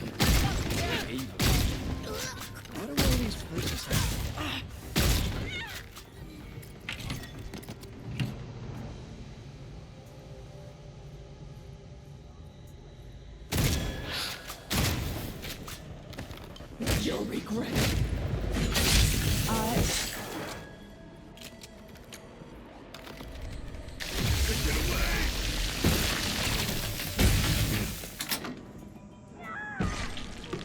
Holy shit, I'm betting none of these idiots survived. Looks like one of the Bellwether goons got pretty close to completing their mission until this lone vamp caught him off guard.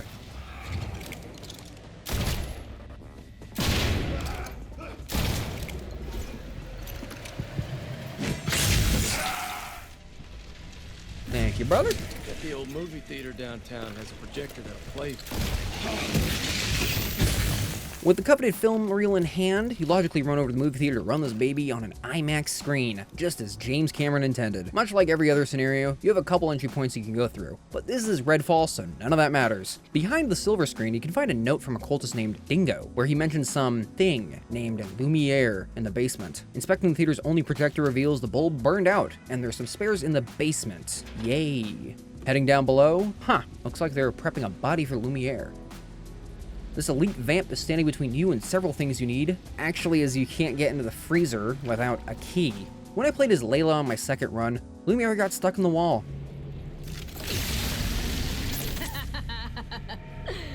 Wow. I love this game. Grabbing the bulbs and running back up, dropping some species traders along the way, we can finally view this oh-so-dirty movie Bellwether needed scrubbed off the...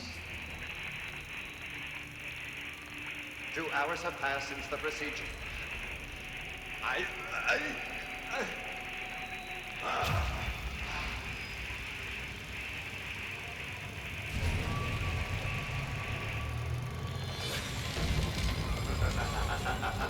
The feeling is indescribable. I have never felt this alive. Our work has been realized. Life itself. We hold it. Everything. Wait, that was it? That was just a concept art slideshow. At least we now know the Hollow Man's identity. He's Dr. Peter Addison, one of the executives from Avon. Great. Why are they acting like this is some big reveal? Whatever, it's done. I don't care. Now, if you spoke to Joe Creelman before hitting the comments for Giving You Tomorrow, you can knock out this gig in one trip. Joe here claims his brother was taken by the Hollow Man's cult to be brainwashed and would like to know if he's still alive. Not save him, mind you, just make sure he's breathing. And I'm not kidding, you can read the mission description yourself. The house you gotta check in on will be empty, minus plenty of blood stains and some notes. But you'll continue to hear someone yelling from the basement about how they're stuck in a barrel until you head down there yourself. I feel like this is a trap. Fuck, nope, I'm smarter than this.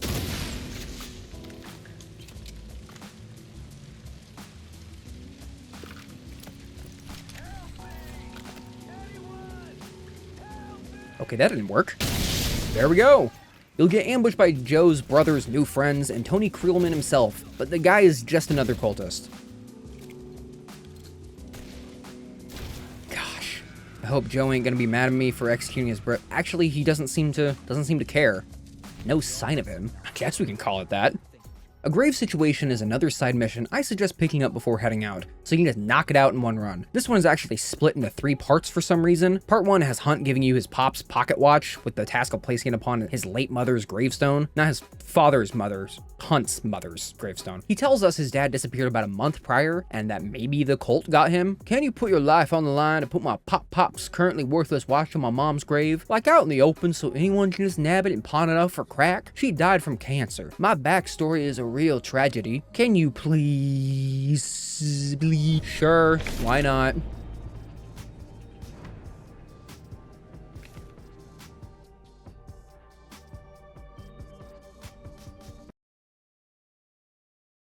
it crashed!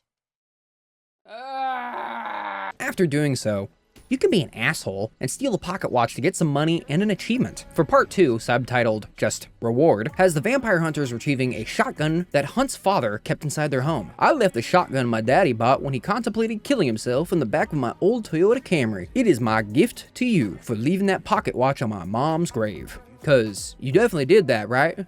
Right?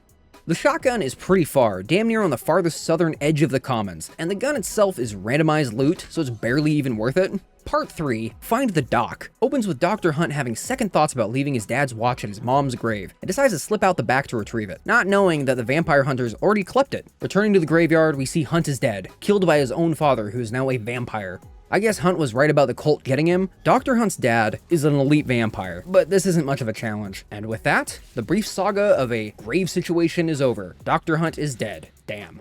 Whiskey and Cigars is one of the few fetch quests in Redfall, and it is very short. All you have to do is go to the church that Ava was at, find a note, it'll tell you that somebody left whiskey and cigars over at her place. So you go over there, kill a couple vampires, grab them, and then head back. Thank you so much for risking your life during a vampire apocalypse and bringing me this 40 ounce and a pack of Marlboro. Should we gather for whiskey and cigars tonight? Now for something of actual substance. The House of Echoes is when our heroes begin applying real pressure to the vampire forces, and it's the first piece of genuine world building presented to you in the campaign. With the knowledge of the Hollow Man's true identity, it's time to dig deeper and learn his weaknesses. When approaching Addison's mansion, be prepared for a very competent wall of bloodsuckers between you and the estate. There are 2 paths into the mansion's property, and I chose to creep up the eastern rear path, sniping cultists and watchers along the way. The other route is through the backyard up this slim winding path opening directly into the greenhouse. Honestly, this rear route is probably the better way to go, as there's one of 3 dolls imbued with psychic essence required to progress this mission inside that greenhouse. Once inside the mansion, you'll need to find the other 2 dolls and stake a hell of a lot of vamps, all while the Hollow Man attempts to convince you to join him.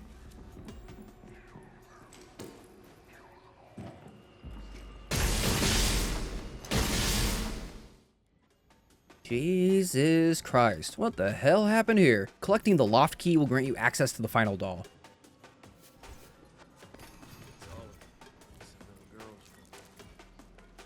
Then after you place the dolls within Amelia's dollhouse, it'll pull you into a psychic pocket dimension that's a recreation of how Addison's mansion looked before his metamorphosis, and also introduce us to the Sin Eaters.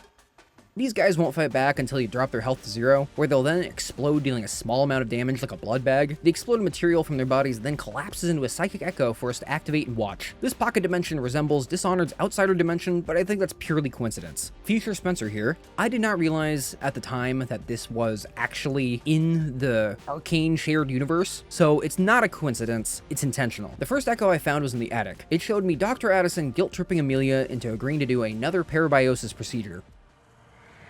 Amelia, it's time for the butterfly. No. No, I don't want it. I don't want to do it anymore. You know how important this is. Don't you want to be well? Do you want me to be well? Yes. The second Sin Eater I caught blipping around the kitchen. The sin it consumed shows Addison manipulating his daughter into staying home, lying to her that she can go out tomorrow, only for her to remind him, You said that yesterday.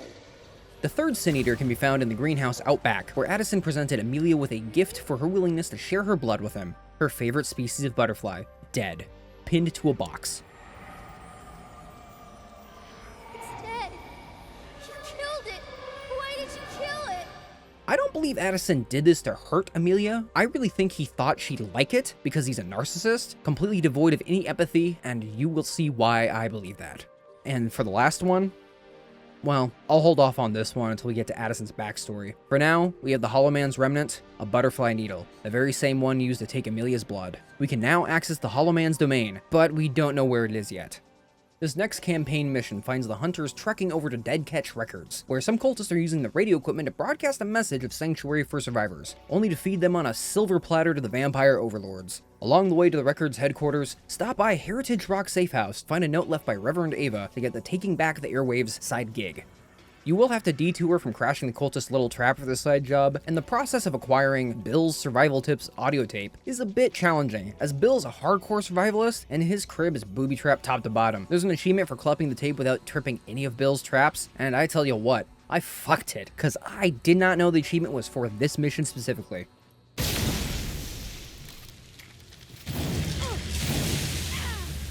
Anyways, once you get the tape, we can run over to Dead Catch and curb stomp these dorks before anyone else can get sucked dry.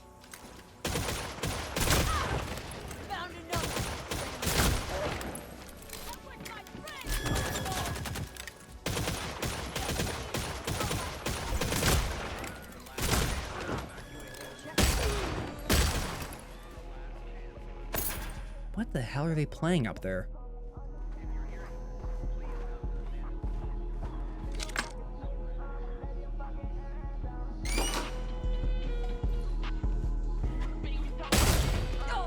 Alright, let's turn that shit off, pop in the tape, and leave. But not before I Shazam these bad boys.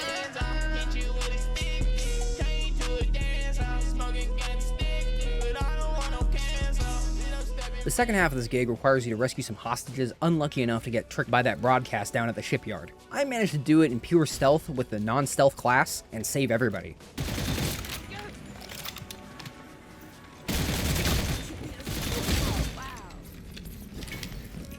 With these idiots saved, we collect the cultist radio diagrams and hope they can help us find the Hollow Man's lair.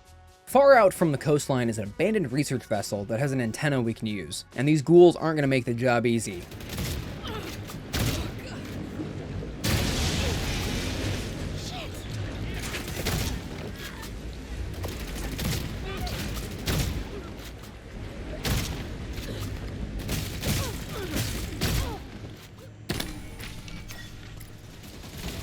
Seems like the ship's captain chose the wrong side. One of the random things I've noticed is that some of the weapon animations while you sprint don't actually have perfect loops. I only could find that the assault rifle animation was broken. Like if you pay attention really closely, you can see that it kind of just jumps. There's a lot of stuff like this, little details that are kind of overlooked. Next stop is the lighthouse, where a decent militia of cultists lie in wait, using the lighthouse's horn to summon a hell of a lot more goons.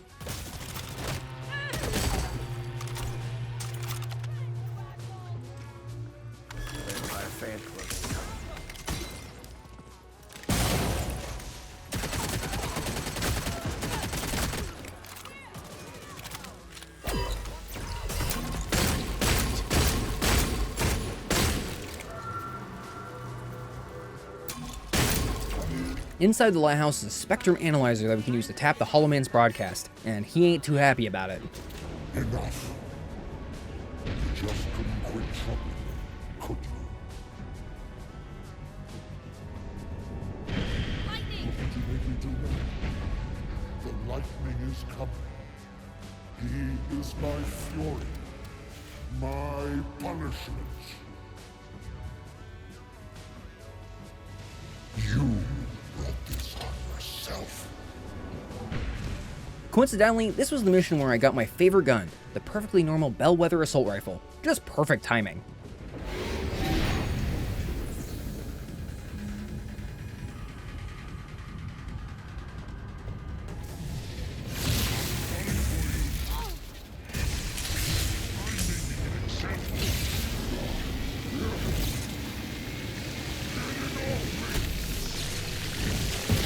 Petty bastard sent a tank to a umbrella fight.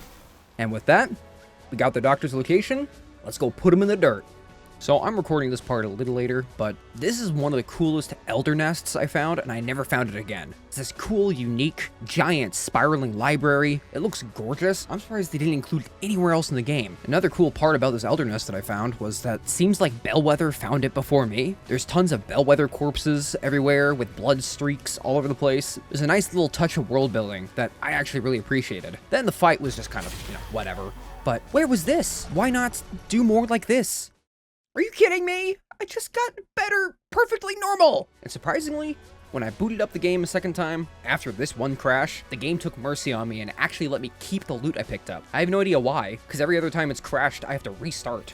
If you play as Jacob, and it's not really detailed through notes or anything, but he will actually tell you that he was abused as a child, and specifically the Hollow Man situation really dug at him. I think the other two, Remy and Dev, have similar situations where something from the other vampire gods is very personal to them. I think Miss Whisper specifically is for Remy. I don't know what Dev would be, maybe something with the Black Sun, but I'm not gonna play through the entire game just to find that out. So, turns out the doorway to old Hollow's lair is up the hill behind his mansion, where we were just like an hour ago. Don't expect to be able to waltz in after clearing the place, because there's even more creatures allergic to sunlight than before. To gain access to it, you'll not only need his remnant, but also the skulls of 2 underbosses. The Hollow Man, formerly known as Dr. Peter Addison, is a piece of shit. Hollow is voiced by James Urbaniak. I hope I said that right. And if that name sounds familiar, that's because he voiced Rusty Venture from the Venture Bros.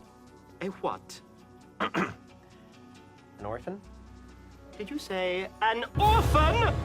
Yeah, a little orphan boy. It's powered by a forsaken child? Might be, kind of. I mean, I didn't use the whole thing. He's done a ton of other voices over the years, and this performance is pretty solid. Prior to meeting the Beck twins, Addison was married to Janine Parsons, who would go on to divorce him sometime in the early 2000s, leaving Peter with full custody of their daughter, Amelia Addison. Peter had developed a neurodegenerative disease shortly afterwards, using his position as a biochem professor at Toland University to inhumanely experiment on students and innocent people. This would go on for maybe a year before the school's administrative staff learned of these parabiotic tests and fire him. Sadly, this did not stop Peter's pursuit of a cure, leading him to experiment on the one person he still had in his life: his own daughter. My best guess, based on in-game notes and psychic echoes, is that between the years of 2004 to 2007, Dr. Addison would draw blood from his daughter, who wasn't even 8 years old when he began his tests on her, then parabiotically injecting her blood into himself to hold back his disease. Each time, Addison would draw more and more using a butterfly needle with a jeweled butterfly attached to it, letting his greed consume him. The practice of drawing so much blood from a child barely hitting 10 years old weighed on the girl, causing Amelia to get tired and weak. He wouldn't let Amelia go outside to see her friends, keeping her locked up in the attic with a dollhouse. The only time she was allowed outside was to visit her father's greenhouse and watch the butterflies, to which Dr. Addison took notice. The man lacked any empathy, just a facade hiding his insecurities, and with this he awarded Amelia for her compliance by pinning her favorite butterfly inside a box, its death terrifying her. Peter Addison didn't understand, and beneath the surface, he did not care. Sometime in 2007, Peter would take Amelia's blood one last time. He lured his daughter into the study,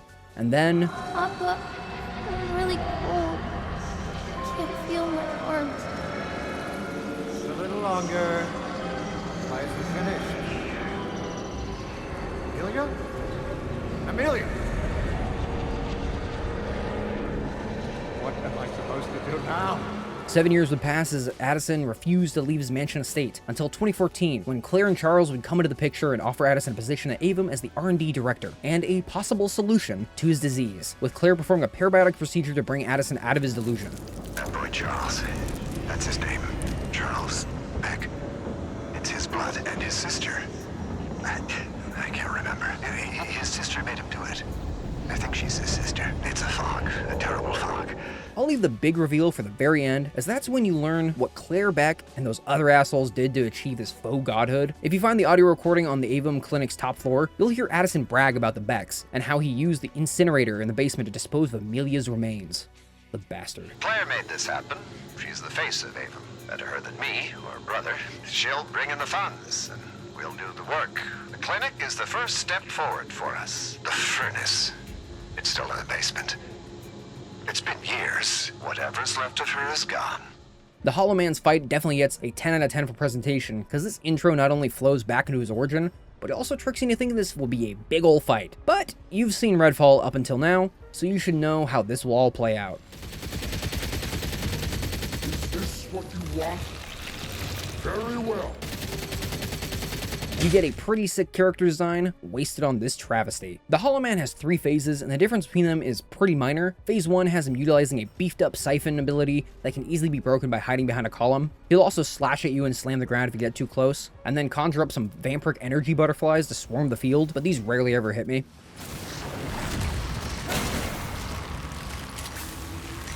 Doc Addison will attempt to drown you in shades after you deal out enough damage, but as I chose to play as Layla, her ult allowed me to control these ghouls so I could dump hundreds of rounds into his empty chest cavity. During this break, he'll shield himself, using several blood bags as tethers to maintain said shield. Popping them will kick him out of his invulnerability and back into getting his shit rocked. When phase 2 starts, his new attack finds him lunging forward and violently slamming the ground. For me, hiding behind the columns didn't work, as Addison would just clip right through them. His other new attack is an energy beam that deals quite a lot of damage, but not as much as the Siphon. Phase 3 doesn't seem to add anything new attack-wise, but he'll summon 3 floating shield sections like the elite vampires, making shooting him a bit of a pain.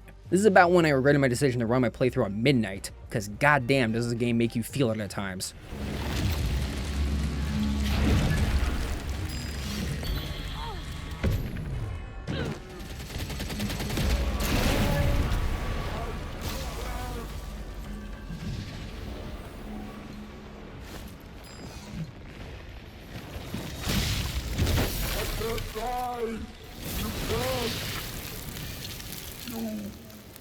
And with this egotistical freak dead, we get an augment in the form of his remnant, which grants you 5% of your ultimate meter after killing a single human being. Kinda fucked up considering this needle killed an 11-year-old girl, but okay. And an admittedly cool weapon skin that's useless, since you can't apply skins to unrivaled guns. Another fascinating decision from Arkane Austin. Also, my game crashed during the loading screen to exit his domain.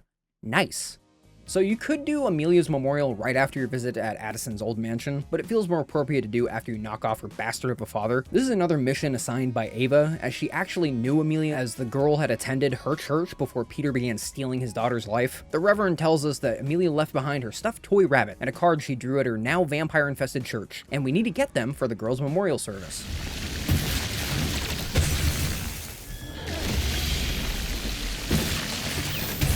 The late child's Thanksgiving card is upstairs. We'll also find a note stating that a volunteer moved the kids' toys all the way over to a trailer park. Great. Actually, finding the rabbit isn't too difficult. It's the vampires that are a problem.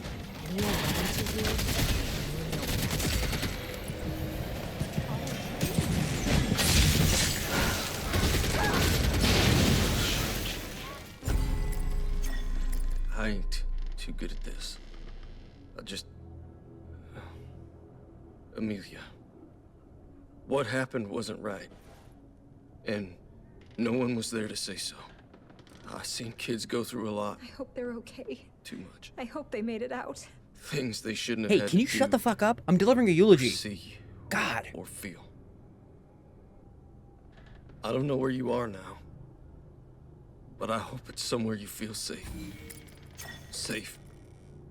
And love. And with that, we've put Ava's guilt regarding her failure to notice Amelia dying at ease. Once you get back from killing the Hollow Man, the fire station receives a radio broadcast from Burial Point surviving Coast Guard via Rebecca Mitchell. She lets us know that old BP has a couple more vampire gods for us to put down, and that they have someone who can help Anna with her pregnancy. But things aren't going great for them, and they desperately need aid. Before you go running to this new map, because I just know you're all so eager to check out more Redfall, just know that when you leave Redfall Commons, you're not able to return unless you start a whole new character. God, I hate that. It happened while no one was watching. They got their teeth in slow. No one wanted to look. The vampires moved in without so much as a whisper to warn of them. They took the whole town. And then they turned on each other. When they had everything. They wanted more. I can feel it. Their hate, their greed. All the evil they did. It's in their blood. It's in their heads. And now it's in mine. They know something's coming for them. And they're scared. All you need to do, keep fighting back. The cutscene for starting this gig reveals, without outwardly telling us, that Grace is not completely dead. She lives on in the vampire gods and their blood. My theory is that these 2D animatic-like cutscenes are her telepathically communicating to the Slayers, not just narration exposition. But that last line is pretty lame. Did nobody at Arkane ever think that the bite back thing was dumb? It just neuters any coolness these moments could have had. But the way forward is kinda dope. You gotta travel through this long, winding tunnel and cut your way through some vampire god bullshit that feels very Arkane. Really drink it in though, because we won't be seeing anything like this for a while. It's that spooky guy again. from the Hollow Man's Oh, hi, Charles. crazy She doll wants house. to see you, observe you, find the red door, and she'll be satisfied. I didn't mention this guy before when we fought the Hollow Man, but Charles is going to pop in the mortal plane as this golden November 10th bundle of nerves to leak information to us. Even in death, he stays true to who he was. The path to progress feels a little arcane, as you gotta guess which door is the correct one, and it's not really hard at all. The correct door is the one with screaming and what sounds like someone banging against it.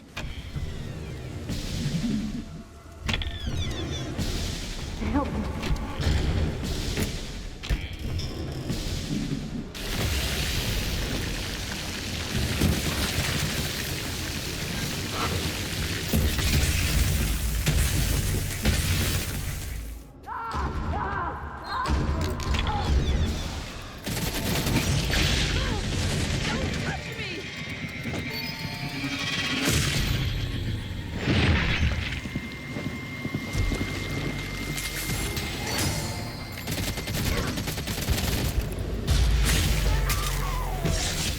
Everywhere.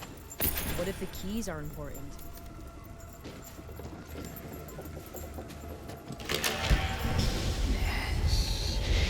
I know death. We'll see. Burial Point. I love that they just lean into the whole spooky thing. What spooky thing? None of this is even remotely scary. Burial Point? That's the name they chose. Rather be in hell. Raven.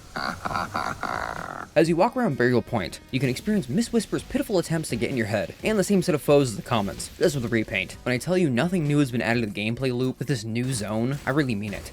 It's purely just a slightly bigger Redfall Commons, with a rural area attached. But I will say, there are a lot of cultists fighting. It's great if you need the XP.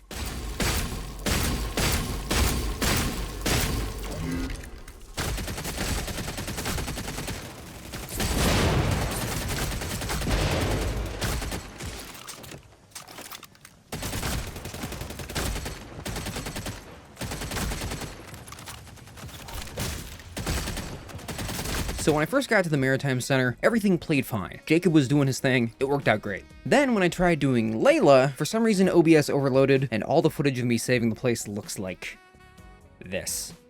This is what I get for playing for 7 hours straight. I actually think Redfall may have a memory leak or something, because I've never had this happen with any other game, but it happened several times during my Layla playthrough. Just like the fire station, we gotta talk to the new crew. Cool. And that's all the characters. Time to get started on wiping out the vampires in Burial Point. I bet Miss Whisper and Bloody Tom have remnants of whatever awful thing they did. We need to find out what they are. Bellwether is our stepping stone. You're fucking with me. What does Bellwether know is a follow-up to Two Birds, One Stone, in that we finally get to learn, as the mission title suggests, what does Bellwether know? But before heading out, you can add another side job to your Rolodex. You can find a post-it note warning of The Orchard. Northeast from the Maritime Center is an apple farm with some real scumbags that are convinced that a normal-ass vampire is some forest spirit referred to as the voice in the trees.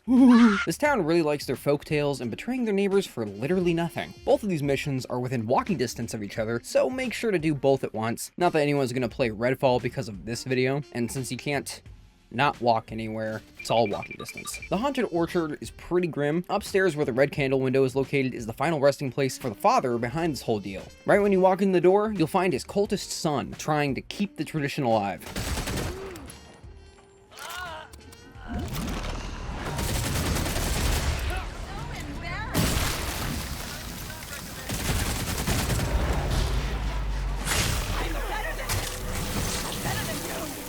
And the prick didn't leave any candles up here? What kind of sacrifice operation are these guys running, where they don't got spare candles at the ready to summon vampires? Like that, and candles lit? Where is he?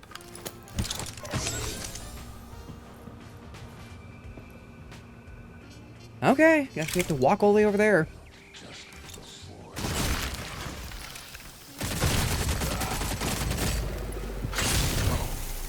Jumping back over to the main mission we're trying to do, it appears that the Black Rock ripoff has posted up at the White Farm, and it looks like they made a great choice for space, because the grain elevator we gotta get the intel from is like 4 stories tall. The bad choice, on the other hand, was leaving everything they've learned out in the open with really crappy defenses. And as it turns out, the BP crew was right. Bellwether did all the homework for us, figuring out who the local vampire gods used to be. The only issue is that they spread said homework between this grain elevator and a barn located down south. So we leave the elevator having learned Miss Whisper's true name, Dr. Alice Young. Unlike the grain elevator, the barn that Bellwether has converted into their base of operations is pretty well fortified. Except, thanks to a book that was right next to the first intel, there's an old bootlegger tunnel that leads directly to the heart of their fortress. Once we get inside, we see that these dorks have been hiding behind their little UV light defense grid, and they left the generator out in the open for anyone to turn off. Not inside where it could be safe behind the UVs it's powering, or surrounded by turrets or guards. No. How the hell did Bellwether ever become this giant security contractor getting hired by billionaires to steal vampire research if they can't even stop a university student from slaughtering their guys under the pale moonlight on a Sunday evening? This is Redfall, Spencer. This is Redfall. This doesn't matter. You sound like an insane person. Billionaires stealing vampire research? That's stupid. What's next? Is somebody gonna ask a squad of vampire hunters to retrieve their collection of taxidermied squirrels during a fucking vampire apocalypse? Whatever. It doesn't matter. If you didn't come in through the bootlegger tunnel, you're gonna have to steal Captain Cooper's keys to unlock the door to get in here. Now we have our next target's identity, Bloody Tom, or as you may now know him, Dr. Thomas Killdeer. Now that we're back at the Maritime Center, it's time to pick up one of the more missable side missions, Ward Family History. And this is one of the only 2 side missions in Burial Point that are more like personal requests. And this one is... Are you kidding?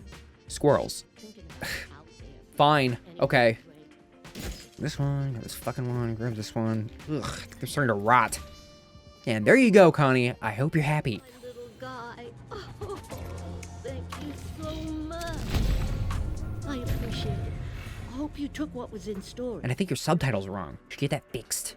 The narrative's now pulling the trigger on Chekhov's pregnant woman with the optional mission Keeping Hope Alive. The Creelmans tried traveling here from the commons only for Joe to succumb to Bloody Tom's influence and attempt to give them Anna and the baby as a sacrifice. Actually, I think it might be just the baby, not Anna. I can't remember. Who cares? Doesn't matter. With Dr. Hunt in the ground, our nurse Lawrence Tran will have to do the delivery himself. Don't forget to bring a rewiring kit, because we will need it. Now, Tran and formerly Mrs. Creelman, are stuck at the Chickering Veterinary Clinic and need backup as some ghouls are clamping down on their position.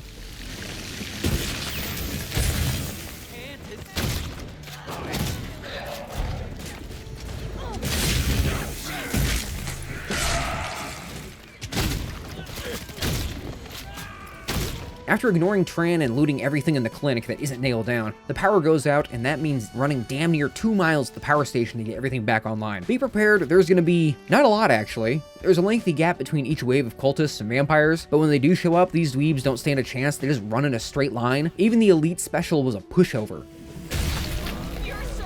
And when we get back, Anna's already pushed out the baby. Oh, and the mission is titled what it is because Anna named baby Hope.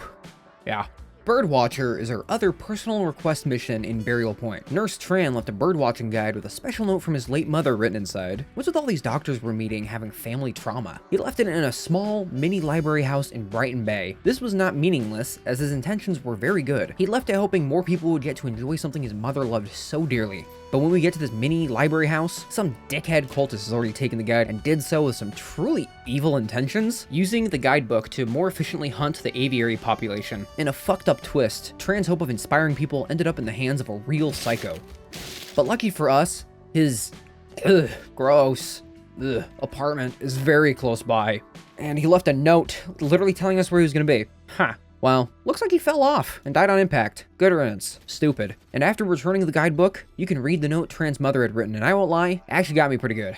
For Lawrence, my curious finch. Birdwatching with you has been one of the greatest joys of my life ever since you were tiny. The way your face lights up when you see a familiar bird, or how you become silent when a new bird approaches the feeders, nothing makes me happier. Your curiosity about the world captured through our winged friends is such a pleasure to behold. I hope this guidebook encourages you to travel the world and find all the birds hidden throughout. I love you, Mom. Sliding back over to the main missions, we've got One of Us. I was going to talk over this cutscene, but just letting it run raw drives home how awkward the audio editing and actors' deliveries really are. Thomas Killdeer. Really? Killdeer? Ugh. He was a neuroscientist, but Bellwether thought he was, crunchy. Crystals, magic mushrooms, that kind of shit. Avum had him figuring out those weird-ass little psychic spaces, like nests and where the Hollow Man was, and where Bloody Tom is right now. Addison had that butterfly. Killdeer? We don't know. But all his stupid cultists are at the Bladewell campgrounds. They have to have his remnant. We were going to just, like, crash the place. But then Bloody Tom sent a messenger to our front door. Ugh. Now with a very blunt invite, take the opportunity to infiltrate Bloody Tom's cult base and cripple their operation. The cult completely took over the Bladewell campgrounds up north and have made it their own fortress. Do anything? Bro, the walking animation, no way. We're gonna see some really weird animations in a minute. In this section, we're allowed to just walk around and do whatever unimpeded, but we have to go talk to the boss lady, Erica Castell. She's the leader of this outpost, and she needs us to do something before Bloody Tom will welcome us into the fold. Not that I'd want to. I'm gonna act like I didn't see that shotgun appear and then vanish. There's a couple ways we can go about doing all of this. You can either open fire and start blasting right out the gate, go through the whole blood ritual to the very end, or the one I chose, taint the blood bag supply with gasoline and feed it to the shroud to avoid a fight altogether. Sorry, Erica.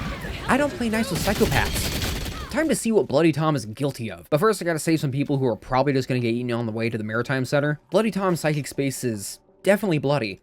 There's just blood everywhere. Gutted cows, rusted up trucks from the 50s, the works. His realm is an amalgamation of his family home and the streets he grew up on, and there's a lot of graveyards. I'm pretty sure this is just from the vampire nests, right? The first psychic echo I saw was Dr. Young visiting Thomas after he missed a few meetings at Avum, opting to instead get high at home. Yeah, I understand. I'd rather do that than sit with a room full of suits. Their barely a conversation is interrupted when Thomas's father rings his bell for him. Chronologically next, the second can be found up in the attic with Tom's remnant, an echo of his father's final moments with his son, where Thomas takes his father's bell.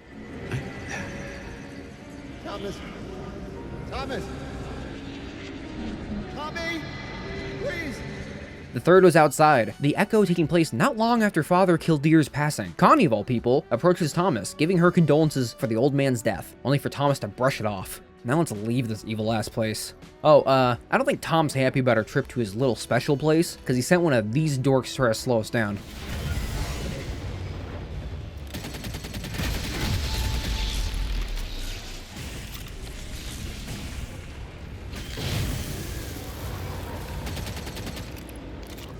We've got one last stop before we ice out Bloody Tom, and that's with the side mission, What's in the Attic? At the local church, there's a locked attic that had some creepy voices coming from it before the vamps even took over. Our number one suspect? Pastor Powell. What is with the alliterating names? Captain Cooper, Pastor Powell, is this a joke? Don't answer that. Powell was the last one to have the attic key, and that seems to be at his house. Outside, I got jumped by a rook. Inside, I found the truly vile sins of a pastor. And no, I'm not talking about kids, thank God. Oh no. Powell actually had a local university student named Cedric Burrows with his car and brought the body back to his place so as to not get caught. And his journal pretty bluntly tells us that Bloody Tom used his corpse puppet technique to get into this idiot's head. The guy even had a whole room dedicated to Tom. Ugh. And that's where we're gonna find our key. Inside the attic is a lot of bells painted in blood and a deranged Pastor Powell praying to the patron saint Bloody Tom. The set piece looks kinda cool, and you can find the pastor's sermon notes where he renounces God and accepts Tom as a savior. Wild stuff.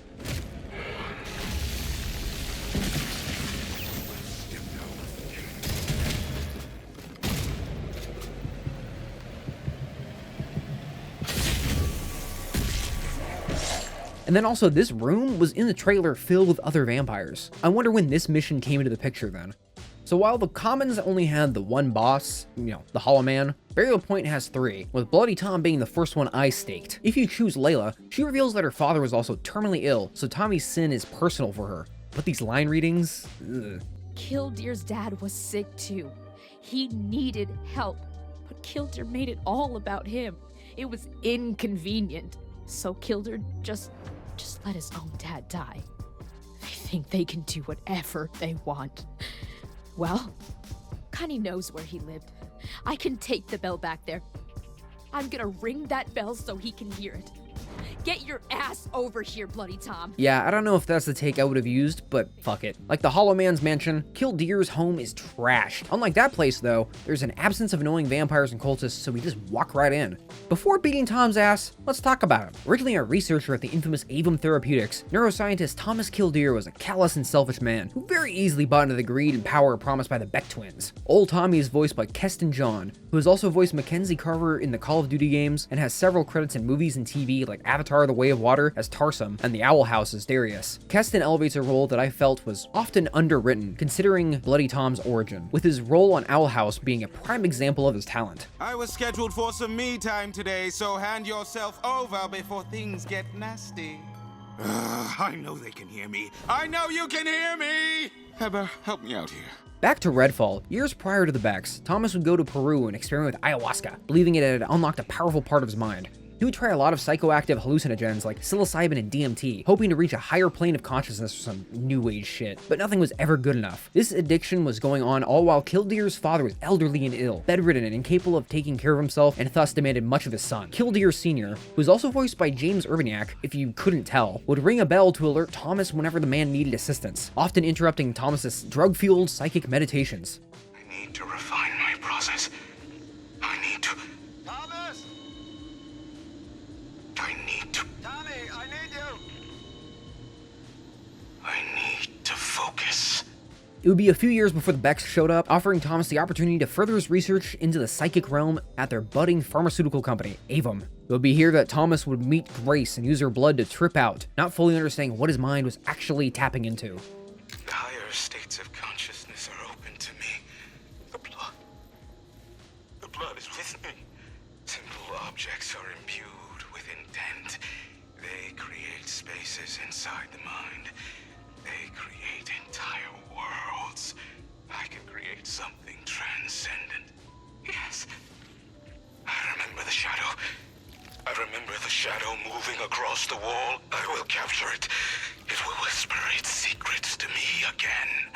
Unlike Dr. Addison, who was more proactive in his family death, Kildear would grow resentful of his father and take away the old man's bell, Bloody Tom's remnant, a symbol of the father's control over his son, leaving his father to die alone in the attic, out of Tom's sight and out of his mind. The environments leading up to this boss fight are kinda lacking. It's like Arkane just gave up after the Hollow Man, but the blandness reflects the fight ahead. I'm not gonna sugarcoat it, Bloody Tom's boss fight is garbage. It's not frustrating, it is just boring, which is a positive after everything we've witnessed up until this point. Thankfully, you don't have to deal with the shades rushing you, but he's the largest health bar of the 4 bosses to make up for it. His fight is rather simple then, as one phase finds you dumping hundreds of rounds at him as he lobs blood at you, leaving a dense death mist in their wake, so you gotta shoot him as he pulls them up to deal some extra damage.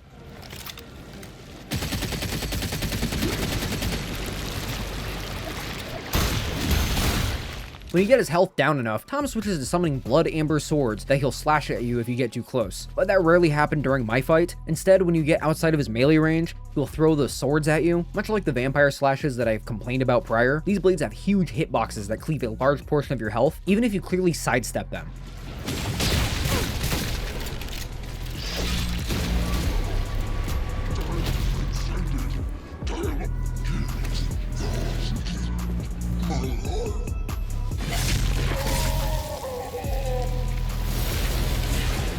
Another scumbag down. Tom's Remnant is a step up from Addison's in that it's more universally useful, granting you a 30% damage boost for 20 seconds when your health hits critical. This is the one I stuck with for the rest of my playthrough. Before we fully move on from Bloody Tom, I'm recording this section after I've already recorded everything else. My biggest complaint, and something that I just realized, was every other boss, as you will see with the other two, their backstories heavily affect how their fights go, the methods they use to attack you, things like that. But with Bloody Tom, his whole backstory is about tripping out, doing drugs, being distracted by his father's bell, yet none of that comes into play during the fight. He doesn't make us hallucinate or try to trick us or anything like that. There's a giant bell in the middle of his arena, and yet shooting it does nothing. There's a lot of mechanics they just didn't think of, and almost makes me wonder, why did they even bother with this character? His backstory is decently strong, though I will say that's very subjective because there's some issues with it. I just wish there was more. But all of the bosses are kind of like that, where they're missing something mechanically from the fight that thematically ties back into their origin. I guess it's just going to be one of Redfall's many missed opportunities.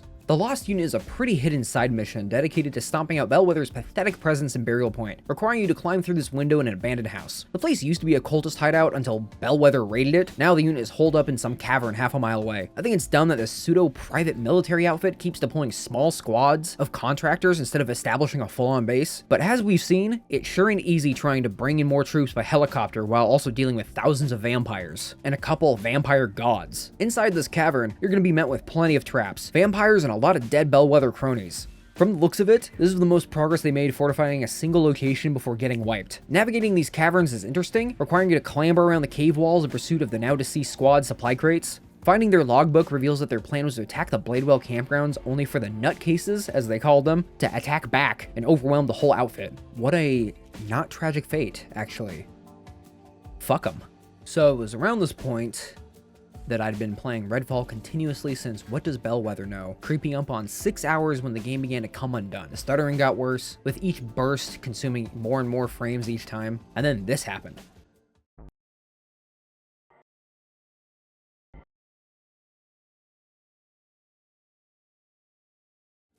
Immediately after the animatic was over, the sound came back, and this never happened again. If you couldn't figure out what the key to wellness was about from the insane amount of dialogue in that cutscene, then let me fill you in. With Miss Whisper's identity now known to us, the Slayers have found where Dr. Young practiced her fake rehab operation at the Twin Tree Wellness and Recovery Center. Before the vampires, Twin Tree was a rehab center for the rich and powerful to sober up. After Avum showed up, the center became a testing ground for the blood trance. You can find notes around the joint where innocent victims begged to go home, only for them to never leave the place. Pretty grim stuff. Going into this, I didn't see the optional objective for watching the ritual unnoticed because it didn't pop up until after it had already been seen. So I guess I'm just gonna do this gig the fun way.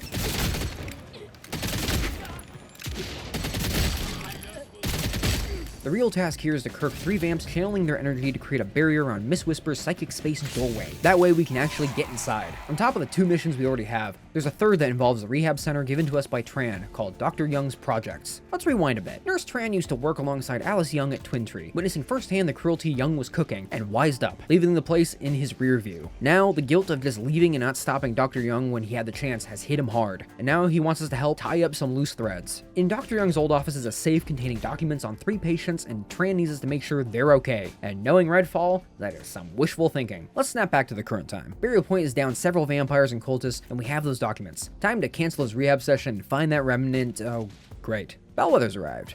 Give me 1 second. Okay, now that the rehab center is completely devoid of life, let's move on. Miss Whisper's space is a twisted merger of Twin Tree's offices. You know, before the cult turned the whole thing into a crack den on fentanyl. The sins of Doc Young are more dedicated to one specific situation, and it's best if you witness them in reverse chronological order, as is the order the game presents them to you. First, really last, is a brief conversation between Dr. Young and Lawrence Tran, with Tran asking her about some strange knocking sound coming from the basement. Young brushes it off and claims it's the pipes. Well, I can tell you 2 things. 1, you're not crazy. And 2, the pipes sure have been good, haven't they? New England weather is, well, it's a force of nature, isn't it? Of course, yes. The pipes. I'll let everyone know. Echo number 2 is Dr. Young talking to Grace Wayland about any effects she may be experiencing during her treatment. Like little things. Sometimes it's a butterfly. Sometimes it's a face. There's sounds too. Tanya, what kind of sound? Your voice. I keep hearing your voice. Isn't that weird? And what do I say when you hear my voice? Blood. For the trance. Okay, this is a little creepy. The third and oldest one relates to the what happened to Miss Wayland's side mission, so I'll hold off on this one until we get to Young's backstory. And with Young's sins exposed, let's knock off her enforcer.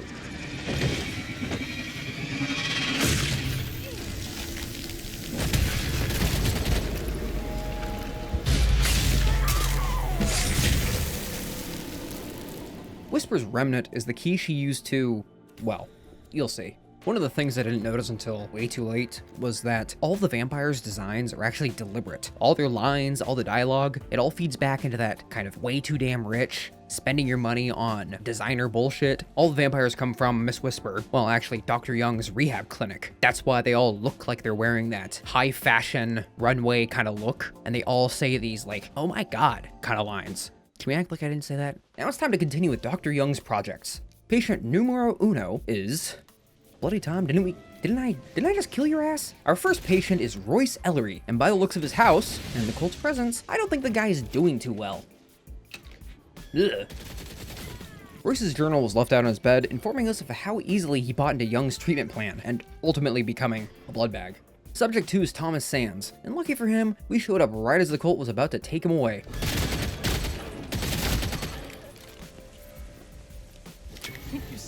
As for number 3, Matthias Bollinger wouldn't be so lucky. Bollinger saw through Young's game, leaving only a note behind. Fucking hell, man. And this victory screen and music is just so poorly timed. While I was out doing this, I took a moment to knock out 2 hidden objectives out in the open world. First stop is the Blackwood family house. And this isn't as straightforward as the next secret. You gotta hunt down the 3 not-so-living Blackwood sisters scattered to the corners of Burial Point, cap them, and then take their bedroom keys. If you're playing as Devinder, you can just use this translocator to warp inside each room without getting the keys. Kinda wish I knew that sooner. Hester Blackwood can be found just north of Twin Tree in a garden overlooking the rehab center. If you're worried that this will be a challenge, don't be. Hester is just an elite basic bloodsucker. Catherine Blackwood is hiding out in a cavern along the cliffside of the Bladewell campgrounds. You'll know you found the entrance to this Shroud's Den when you see these unlucky bastards littered out front.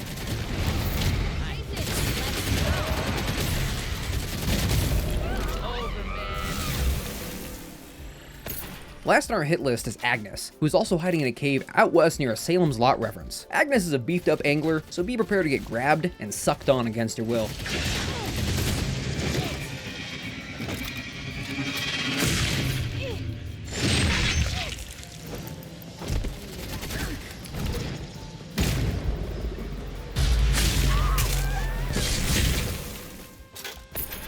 Now that we have all 3 keys, head back to the Blackwood house, unlock all 3 doors, pick up a 4th key to the basement, and down there is an unrivaled blood remnant, with a unique trait granting 20% of your ultimate meter whenever you use your medical supplies. Not bad. Our next secret is the Irving Mausoleum over in the Ashamit Springs neighborhood, near the Burial Point Cemetery. You'll know which mausoleum is the correct one by the murder of crows circling up above.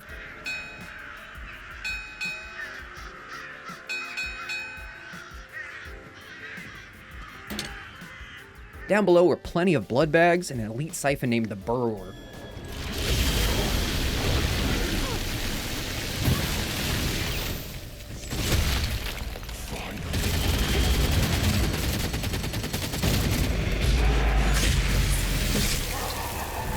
And there should be a rare blood remnant, right? Are you serious? This is an RNG loot container? Well, that blows. It was about this point that I began to question if I wanted to continue playing Redfall at all. I was not enjoying my time with it, but the gameplay really began to drag, and the repetitive nature of these drawn-out fetch quests was just starting to hit me. But we're almost over. Just 2 more monsters to slay. Rebecca wants us to do, as this mission's title suggests, restore the lighthouse. It's a warning to anyone trying to come to Redfall right now. Easy, right? Well, the lighthouse keeper's a real asshole. Joined up with those cultists and took the damn lamp with him. Worth checking out his house just in case it's there. Thanks for doing this. Girl, I haven't agreed to shit. Doing so is easier said than, you know. That's because there's a pretty tricky achievement where you grab the lighthouse bulb without the keeper spotting you. And let me tell you, that guy has a weird patrol route. I had assumed this would be a cakewalk until I got to the keeper's house and learned that only 1 door is unlocked and easily accessible. And the keeper patrols pretty close to it. I had to wait a long time to get the timing down. Honestly, I think that was a skill issue. I bet you could do this in a fraction of the time.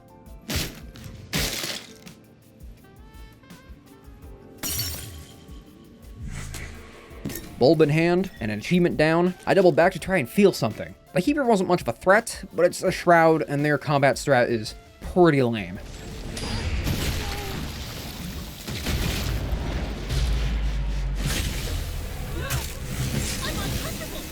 And then you plug in the bulb, and the job is over. Next! This job requires you to find the Astro Redfall garage key, but I have no clue where that is, so I just rewired the garage's keypad. Inside will be a pretty unhinged note about the black sun you gotta inspect to start the quest. I don't know how this person knows so much about Bellwether's operation, but now we have a location, Independence Hill. Here you'll find the BW squad got wiped while trying to set up some kind of beacon, which points us to the trailer park down south. If you can tell from my pristine footage here, I didn't know this is where you find Trevor Ash the vampire and could deactivate the UVs to free him so he could fight Bellwether with you. He could have helped me, but I put a bullet in his dome instead. Inside this home is a Bellwether laptop with a very damning recording of Elias Kurz shit-talking the Beck twins. He's suspicious of me. He doesn't like what I'm doing to his sister. But she has a hold on him. They're going to fail. But they have something I want. And it's best if I'm not the one holding it, when it gets too much for them to handle. So, Miss Whisper is different from the other vampire gods in a lot of ways, and one of those is the fact that her psychic space gateway actually moves around the map, shrouded in a thick mask of fog. This is also the first finding the psychic space mission that didn't come off as stupid to me. The other two gods we slayed were in one spot, and one of them was literally 50 feet from where we were the first time. I have no clue why our cast of heroes couldn't find this stuff before by just wandering around like we've been doing the whole game. If I keep questioning the logic of this game's plot, I'm gonna get another migraine. Over at Burial Point's Coast Guard Station is some weather monitoring equipment the team can use to track Miss Whisper's fog, and also a ton of bellwether goons. These guys have set up another UV grid around their base here, and also left the generator out in the open for us to sneak over and fuck it. Once I cleared all the ads out of the way, an elite named angler showed her face only to die in less than 30 seconds.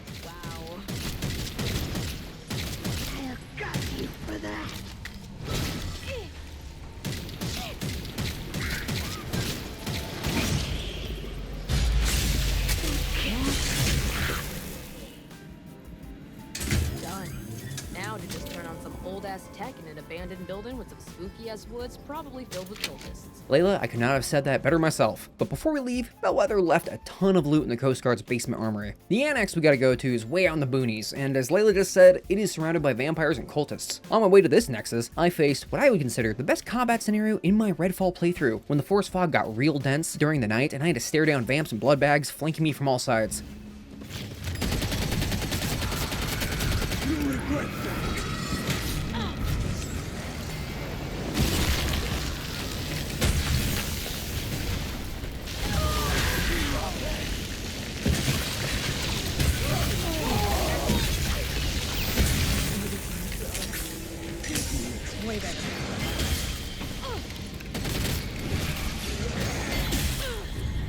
Not so fast.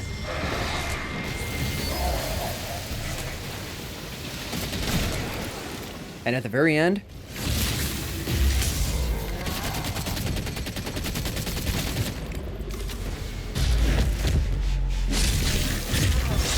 I really wish the rest of the game felt like this brief moment because goddamn, I was actually having fun. Back to the main gig, Whisper's cult has made use of these freak-ass effigies to control a wall of fog, preventing us from progressing. This is gonna be a long walk amongst the pines. Do you remember Bill and his survival guide? Well, his buddy Bob turned coat and joined up with Miss Whisper's bootlickers.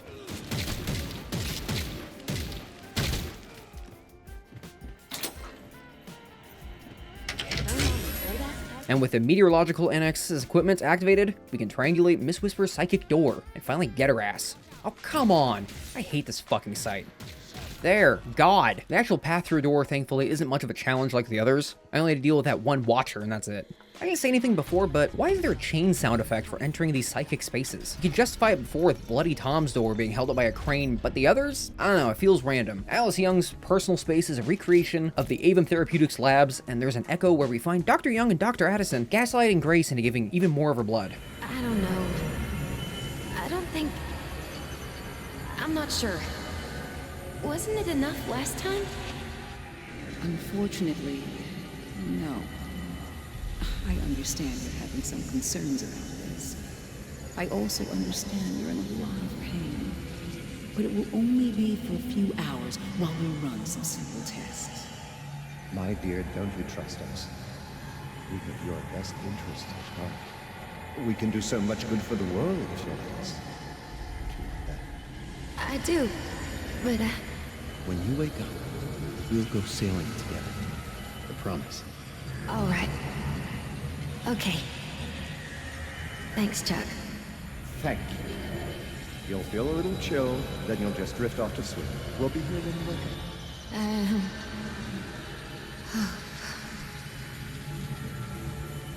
There. We'll transport her in a few hours. She really is that stupid.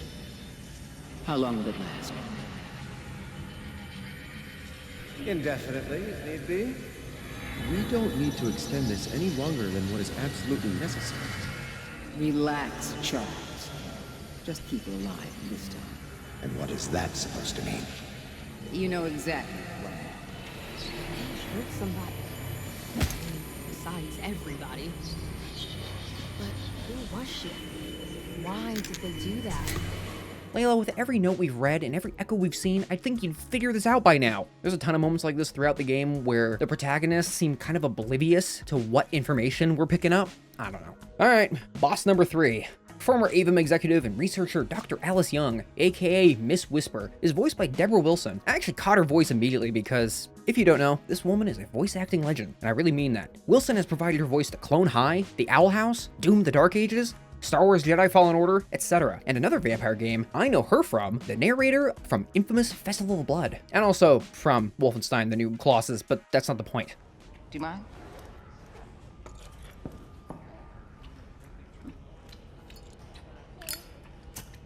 You were here when the bomb hit? Yeah, I was. I survived, relatively unscathed because I was underground at the time. When I came up, looked like a vision out of Dante's Inferno, you know what I'm saying? I remember Maine people just wandering through the smoke. I remember screams echoing through the bombed-out buildings like howling ghosts. And I remember this mother and son. This boy was blindly stumbling through the chaos. His arms were outstretched, calling out for his mama. And the heat from the bomb had melted the skin on his arms, and they just drooped. Like he was wearing a shirt that was a couple of sizes too big. And I remember his mama. She was crawling to get to him. And the half of her body was all gone. It was just gone.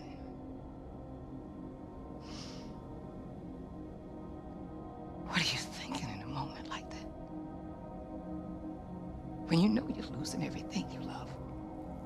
Young's backstory is less personally tragic or as lengthy as Addison Kildeer's stories. She was AVM's lead researcher, using her position as an addiction recovery specialist to basically torture test subjects in the pursuit of perfecting the vampiric transformation process, and also researching the blood trance. She would use the rehab process to develop codependencies with her patients, quote unquote, keeping them from wanting to leave with a little effort on her part. I held off on talking about the side mission What Happened to Miss Wayland, as its own plot is heavily rooted in Young's journey towards vampire godhood. That side mission reveals the fate of this woman, only identified as Miss Wayland. Everything seems to be going well for the Becks and their posse of greedy pricks until Wayland shows up. She's not a huge threat, but she's very concerned about Grace's well-being, aka the Gateway. You see, Wayland is Grace's aunt and hadn't seen her since before AVM started going full force into vampire testing, and came to Young's rich kid rehab center in order to verify Grace's safety. But ultimately, Young would push Wayland down and lock her inside the basement closet of the rehab center's pharmacy wing. Miss Wayland would starve to death, alone in pure darkness, with Miss Whisper's remnant being the key used to seal her away. When we find her, her corpse is frozen within a suspended animation bubble, like the ones we found at the Hollow Man's and Bloody Tom's mansions from when they transformed into the vampire gods. Young focused her research on the blood trance, which Devinder identifies as a collective consciousness shared by Redfall's vampire population, elevated far and above the average person's psyche. The trance is how the vampire gods spread their influence. From what I could gather, as the amount of vamps grows, so does the vampire god's strength, with that strength emanating a psychic field around them that influences normal people in the form of literal whispers in the back of their minds. Honestly, that's theoretical. I'm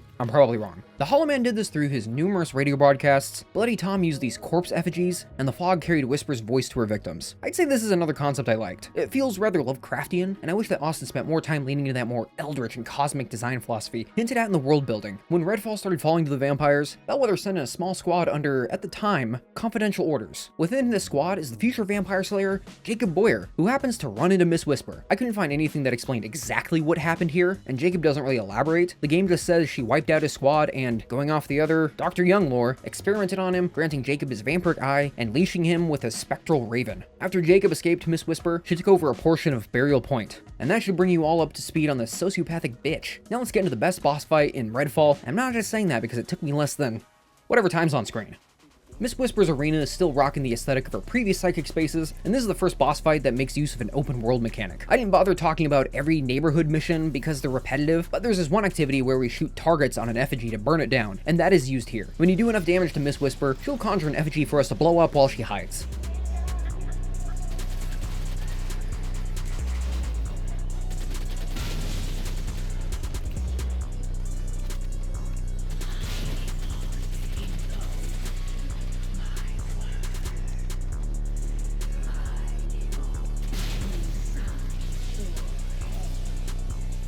Whisper herself will try taunting your character with personal attacks while throwing out an image of herself to slash at you, or she'll use the Angler's ability and snatch you from a distance.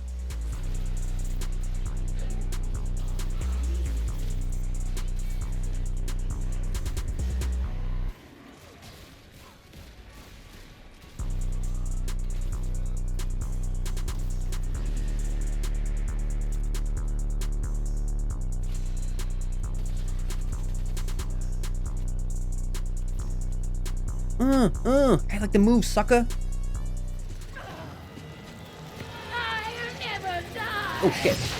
I could never die!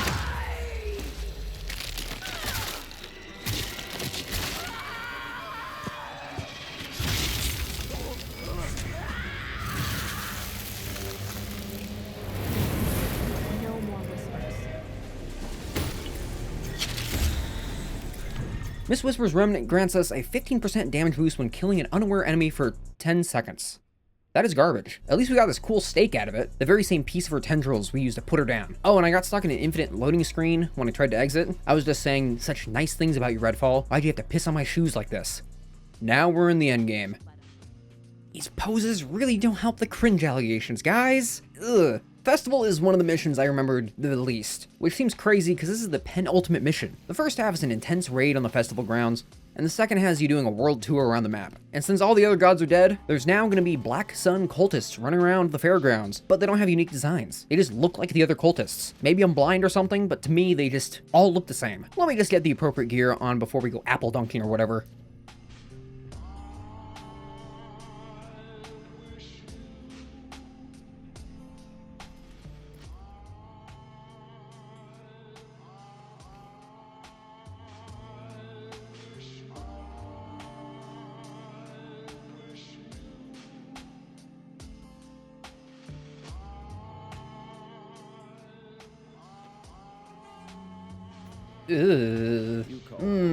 So, this grotesque Goliath is Charles Chuck Beck, aka the 5th vampire god, Bloodbag Chuck, the only Avum executive with a conscience. With what I consider the best performance in the game, Jake Green sells every scene he's in, and I wish I could have seen more of his performance. Charles would go on to be the one person Grace could confide in and trust, earning the nickname Chuck from her. Now, Chuck is used by her sister as a grim reminder of his failure to save her. While the other executives saw Grace as a meal ticket, Charles tried his best to comfort her through the harsh testing and ultimately try and fail to save her life. Although I wouldn't really say he tried very hard, because he still, took her blood and went through the whole thing. As you learn through these notes and recordings, Charles would grow tired of his complacency with his sister's lies and would leak hints of information to the press and do unapproved interviews about what Avum was really up to. With the other executives becoming wary of Charles' intentions, they attempt to quell his fears, though this would not work. Eventually, after they took everything from Grace, Charles would confront Claire, and when that did nothing, he threatened to walk and expose the bastards, leading Claire to...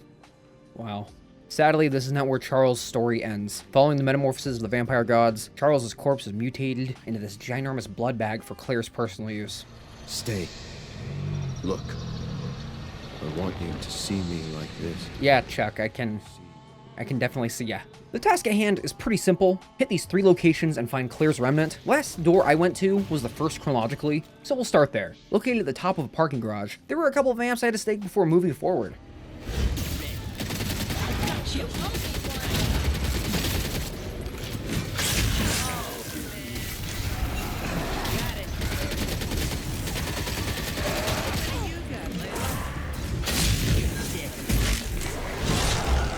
Seriously? Why even bother? Once inside, you'll have entered the Dark House, a twisted version of the Beck's family mansion from when they were kids. The Echo backs this up, showing a memory of Claire and Charles around the ages of 7 to 10, hiding in a blanket fort. Claire asks her brother a pretty weird question for a kid. What would you do if I died? You won't. I'll make sure. I'll make it so we can't die. Okay. I know we'll always be together. Eesh. Will always be together? I bet that'll age well. This moment was a true birth of Avum, and their plan to create immortality. If you head over to the fireplace, you can find their father William Beck's revolver, giving you a kind of shitty handgun, but a dope weapon wrap that I can't use because I have unrivaled guns. Chrono door number 2 is the moment where Elias informed the twins of the Gateway's existence, whilst on their sailboat. And she's willing to come here? I can make her come here. But she has family. That's what you said. they might not let her. That's not important. If you can bring her here, then do it. We'll consider it done. This is the space where we find the first piece of Bloodbag Chuck's remnant, a toy sailboat from when he was a child, minus its sail. The first store I went to, but chronologically the last, had some texture issues going on around it, and then the game crashed when I tried to open it. So restart that, and there we go. That looks right. This psychic space is the Avum Therapeutics headquarters. Before you go deeper, there's a recording of the interview Charles gave regarding the truth about Avum. Avum is marketing treatments that can cure anything, from muscle degeneration to memory loss. We can certainly treat them. I would not say we can cure them. That runs counter to some of your sister's public statements. As I said. Right. Your sister's turns of phrase. So would you say your sister is mistaken about Avum's treatments? Or is she misrepresenting them? I don't. No.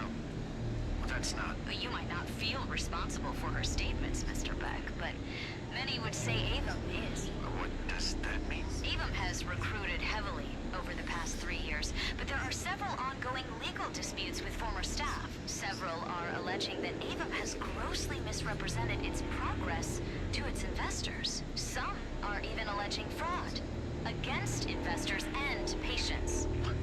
That is not accurate. Claire, what? We are not doing that. No. Then what are you doing, Charles? No one seems to know.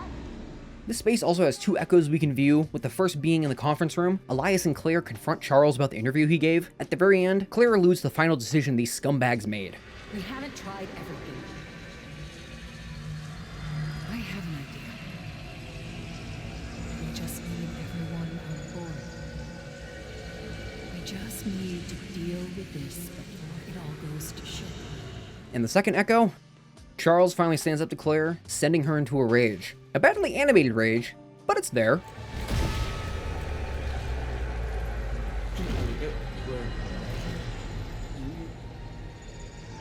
Ugh. In my opinion, Charles' psychic spaces have some of the best voice performances in the entire game. I really gotta hand it to the VAs behind these antagonists because they really sell the evil and tragedy these characters bring to the story. And with the sail for that sailboat in our possession, let's go free our boy Charles. I did something terrible. We all did. I hope everyone inside You is know okay. how this works. Give it back. And let me die. I knew we were guilty. When my sister murdered me, she blotted out the sun. I think that was the last one. Take this. Kill her. It's what we deserve. Jesus Christ. We just need to wait for the right time. Yes, Layla, we know. Stop pointing out things we can already see. It's okay. We're almost done. Immediately after this, I had to fight a rook who pulled some anime bullshit on me, and then wouldn't spawn until I touched the ground. Nice. If that means anything anymore.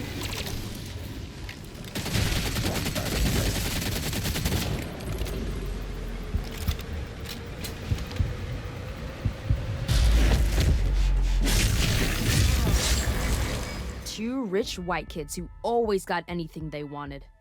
Always pushed right to the front. Given the benefit of the doubt. Put on a magazine cover saying they're gonna save the world. But we have to save the world from them. From everyone like them. Charles Beck tried to walk away. And Claire didn't let him. Maybe he got what he deserved for his part in all this. Charles didn't ask for anyone's forgiveness. I think he knew he wouldn't get it. But he gave us what we needed. And all we need to do now? Take back the whole damn sun. Jesus, that was really lame. Inside this realm, we see why we haven't been able to find the Avum headquarters, because Claire took it with her. And at the Avum statue, we have our final psychic echo. This one reveals that it's been 2 years since that Miss Whisper echo where they put Grace into a coma, but takes place before Claire killed Charles, and now they're gonna take everything from Grace. And when this is over, she'll never sleep again. Good. Peter? The body has been prepped. Just an intravenous cannula for each of us. Don't worry. There's hundreds of time. We are realizing the impossible. This is going to be transcendent. This is the renunciation of the... And she won't feel any pain? Charles, you know we have to do this. It'll be over quickly, just like you asked. Once she's completely exsanguinated, monitor yourselves for 24 hours. Ready? Gateway sample test 89, August 20th, 2021. Intravenous blood transfusion via heterochronic parabiosis. Beginning process now. It's cold. I feel it in my heart. Is it supposed to be cold? I can hear. Relax. Let it flow through you. Create a space inside your mind. Open yourself to it. It's happening. I can feel something. Claire? Claire? Yes. It wasn't like this before. This is perfection.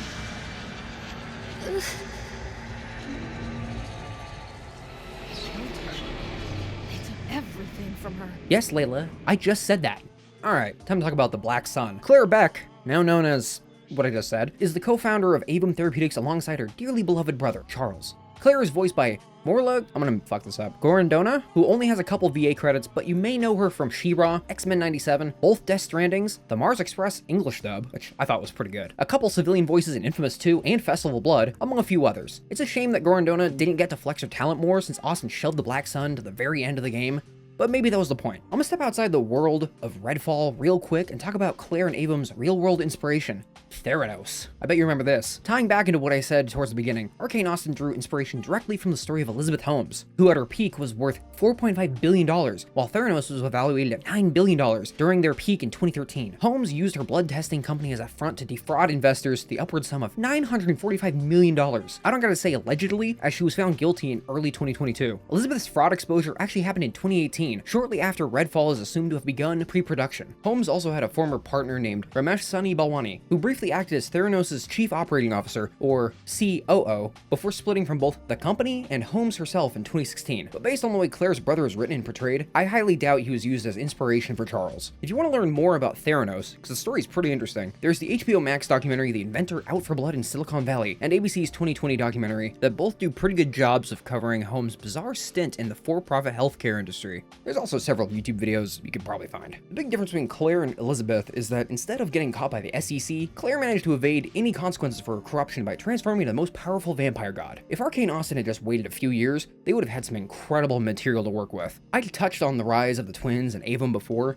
but I haven't talked about what Claire was up to during the biotech company's reign. Plagued by greed and hubris, Claire never took no for an answer, using her natural gift as a master manipulator to get anything she ever wanted, formulating a specific route for how her life was to play out. She controlled her brother and what was said to the public, fabricating tales about the company's progress while taking investments. Shortly after Grace entered the picture, the twins hunkered down and became more secretive, as turnover greatly rose to the company. To the public, their promises sounded outlandish and impossible, which in truth, they were. As reality began tightening around Avum's executives, Claire ushered them into the endgame, literally taking everything from Grace and ascending. Now having become the Black Sun, Claire uses her new powers to, well, you saw what she did, shading the entire island of Redfall into a pseudo-eternal night and allowing her army of vampires to seize control. Slight hiccup though, all four vampire gods, because Chuck barely counts, want more power, more control. And that's about when the vampire slayers come literally face to face with Claire. When the game first opened, I thought it was stupid that this all-powerful vampire deity let two superpowered individuals and two inventors of anti-vampire warfare survive. All with vendettas against her and her ilk, mind you. But now, it makes perfect sense, but dumb in a different direction. Claire's master plan shifts when she sees these four dorks and adds them to the equation. Her goal for us? Do the hard work and kill the other three gods for her so she can assume total control of the island. Her plan really does work. I mean, you just watch me slaughter all of them with little effort, except for the Hollow Man, but we ain't gonna talk about that ever again. With Claire's remnant in the team's possession, we breach into her psychic palace to stake her and end this mediocre experience. Visually, this looks like the end. Big chunks of Avum Therapeutics float around the Black Sun, giving the arena the best aesthetic out of the four. Much like Claire before all this, the Black Sun doesn't fight back directly, instead hoping that throwing a couple vampires and a souped up rook at you will do the trick. My mercy.